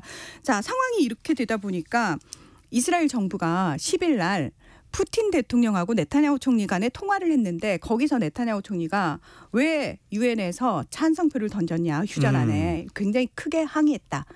강하게 항의했다. 이런 얘기를 했더라고요. 그 사실 네타냐후 이스라엘 총리하고 푸틴 러시아 대통령이 굉장히 좀 관계가 좋게 흘러가는 분위기였고 네타냐후 총리 입장에서도 미국의 영향력을 좀 제대로 잘 활용하기 위해서 협상 카드로 러시아와의 관계도 이용을 하던 상황이었거든요. 그런데 이번에 이 전쟁을 기점으로 이 두 나라 관계가 살짝 어색해지는 것이 아니냐 이런 이야기가 나오고 있습니다. 네, 우리에게도 이 푸틴 대통령의 행보가 상당히 좀 신경 쓰기도 합니다. 왜냐하면 북러 간의 그런 협력을 통해서 또 지정학적으로 상당히 또 위협이 되고 있기도 한데. 그럼요. 예. 자, 재난 제보 하나 소개를 하고 전달을 드리겠습니다. 오후 1시 40분 기준으로 제주도 남부 중산간 지역에 호우경보가 발효됐습니다. 침수 위험이 있는 지역에는 접근하지 마시고 TV, 라디오, 스마트폰 등을 통해 내가 있는 지역의 기상사항을 계속해서 확인해 주시기 바랍니다. 자, 이런 가운데 푸틴 대통령이 네. 저도 이 뉴스를 KBS 뉴스를 통해서 봤는데 내년 대선 출마를 공식적으로 발표를 했네요. 그렇습니다. 자, 이 푸틴 대통령이 사실 전쟁 중인데 본인이 권력을 계속 조금 이어가겠다라고 말하는 게 살짝 눈치가 보였는지 이번에 네. 제대로 된 장면을 연출을 했는데요. 아주 잘 짜여진 각본에 의해서 그 토요일 날 크렘린궁에서 조국 영웅의 날 공개 행사가 열렸습니다. 거기에 현재 우크라이나 전쟁에 참전 중인 중령이 나와가지고 푸틴 대통령한테 우리한테 당신이 너무 필요합니다. 이 나라를 위해서 당신이 다시 이제 대통령이 돼줬으면 좋겠다라고 얘기를 해요. 그러니까 푸틴 대통령이 이제 결정을 내릴 때가 된 것 같다. 내가 대선에 출마하겠다라고 마치 사담을 나누는 것처럼 굉장히 자연스럽게 얘기를 나누는 모습이 포착이 됐어요. 자여진 드라마인가요? 각본 없는 드라마인가요? 물론 크렘린궁 대변인은 전혀 사전에 준비된 게 아니고 너무나 즉흥적으로 이루어졌다라고 얘기를 하지만 네. 예. 과연 러시아의 즉흥적 이해가 가능할까요? 예, 여러분이 판단하시고요. 근데 이제 국영 언론이라든지 뭐 내부적으로는 푸틴에 대해서 워낙 호의적이고 이미 뭐 인터넷이라든지 모든 통제가 다 가능한 러시아라는 나라의 특성상 푸틴이 내가 출마하겠다 그러면 다시 대통령은 푸틴이 되는구나를 알 수가 있는 거고요. 자, 그러면 러시아 내부에서 푸틴 대통령의 지지율은 70-80%를 거의 유지하고 있는 상황이거든요. 왜? 자, 러시아 사람들은 미국과 어깨를 나란히 하던 냉전 체제의 소련을 기억한단 말이죠. 근데 소련 연방이 해체되면서 미국이 유일한 강대국으로 떠오르죠. 그런데 러시아를 다시 미국급으로 끌어올려준 대통령이 지도자가 푸틴이라고 생각을 하는 거예요. 그래서 러시아의 아버지 푸틴, 다시 러시아를 강하게 만들어준 사람. 이런 이미지가 강하기 때문에 푸틴의 지지가 굉장히 높은 거라고 볼 수 있고요. 1999년에 보리스 옐친 당시 대통령이 사임함으로 인해 가지고 대통령 권한대행으로 푸틴이 권좌에 오르기 시작해서 지금까지 사실 어떤 의미에서는 러시아의 권력을 장악을 하고 있는 거 아니겠습니까? 내년에 만약에 다시 대통령이 된다면 30년 장기 집권인가요? 그렇습니다. 그리고 뭐 중간중간에 헌법 개정해가지고 뭐 연임 규정을 폐기한다거나 또는 4년이었던 임기를 6년으로 늘린다거나 이런 작업들을 다 해놨기 때문에 푸틴은 2036년 84세까지 사실상 종신 집권을 할 수 있습니다. 네. 어떻게 받아들여야 될지요. 네. 자, 그리고 우리 청취자분들도 귀에 익은 그런 방송일 겁니다. 미국의 소리, 보이스 오브 아메리카라고 하는 이 방송인데 이 방송에서 윤석열 정부 들어서서 언론에 대한 우리 이 대한민국 관련된 사안입니다. 언론에 대한 명예훼손 고발이 늘어났다 이런 보도가 나와서 논란이 되고 있네요. 네, 미국 정부가 운영하는 국제방송 미국의 소리, 실제적으로 미국 국무부의 의견이 듬뿍 들어가 있다 이런 얘기가 나오는 대표적인 언론인데요. 지난 7일에 한국 윤석열 정부 들어 언론에 대한 명예훼손 고발 증가라는 분석 기사를 냈습니다. 그러면서 윤 정부의 언론 탄압 실태와 한국 언론의 적나라한 행태에 대해서 상세하게 다뤘는데요. 이게 하도 이제 좀 민감한 내용이다 보니까 제가 그냥 그 기사 내용을 그대로 읽어드리는 게 좋을 것 같아요. 있는 그대로 뭐 말씀을 해보시죠. 그러니까요. 지난해 윤석열 대통령이 조 바이든 미국 대통령과 회담 후 저속한 언어를 사용한 것이 포착되자 한국 언론은 기사를 쏟아냈다. 한국 최대 방송사 중 하나인 MBC가 이 같은 발언을 가장 먼저 보도했다. 그리고 윤 대통령의 다음 해외 순방 때 MBC 기자들은 대통령 전용기 탑승이 금지됐다. 윤 정부와 여당 관계자들은 MBC 직원을 명예훼손 혐의로 민사 1명, 형사 2명 등 3건을 검찰에 고소했다. 이 사건은 윤 대통령의 패턴에 딱 들어맞는다. 윤 정부는 비판적인 언론인과 언론 매체를 기록적인 속도로 형사 고발하고 있다. 자, 지난 18개월간 무려 11건의 명예훼손 소송을 언론인을 상대로 제기를 했다라는 겁니다. 이게 진보 성향의 문재인 정권은 5년 동안 4건, 부패 스캔들로 물러난 박근혜 정권 하에서는 4년 동안 8건, 보수적인 이명박 정권 하에서는 5년 동안 7건이었다고 비교까지 해놨습니다. 그리고 소송의 사례로 김건희 여사의 트위터 계정에 공식 인증 마크를 부착하는데 외교부가 동원됐다는 의혹 보도, 청와대 용산 이전에 천공이 개입돼 있다는 의혹 보도도 그대로 얘기를 하고 있습니다. 언론인들의 집과 사무실에 검찰의 압수수색이 최소 6차례 진행됐다면서 이는 언론 보도에 소름 끼치는 영향을 미친다는 비판자들의 지적도 소개를 했습니다. 물론 대통령실의 해명도 담았습니다. 네. 언론을 압박하기 위해서가 아니라 법과 원칙에 따라 가짜 뉴스에 대응하기 위해서 제기된 것이다. 이렇게 이야기를 하고 있습니다. 지금 미국의 소리 이 보도가 나간 이후에 한국에 상주하고 있는 외신 기자들 사이에서 실제로 대통령실을 향해서 몇 건의 이 고소를 진행을 하고 있는지 그 자료를 좀 확인해달라. 요청해달라, 좀 내달라 이런 요청들이 많다고 합니다. 네. 국내에서도 보도됐던 그런 사안, 언론 관련된 사안에 대해서 이제 미국의 소리가 소개를 한 그런 내용으로 봐야겠군요. 그렇습니다. 알겠습니다. 지금까지 문희정 국제시사평론가와 함께했습니다. 오늘 말씀 잘 들었습니다. 네, 고맙습니다. 네, 월요일입니다. 여러분들 배종찬의 시사본부 준비한 소식은 여기까지입니다. 여러분들 어떻게 들으셨는지요? 좀 더 조명했으면 하는 내용 또 궁금한 점이 있으시면 언제든지 유튜브 등 댓글에 올려주시면 좋겠습니다. 저는 내일 낮 12시 20분에 다시 찾아오겠습니다. 행복하고 안전한 오후 보내십시오.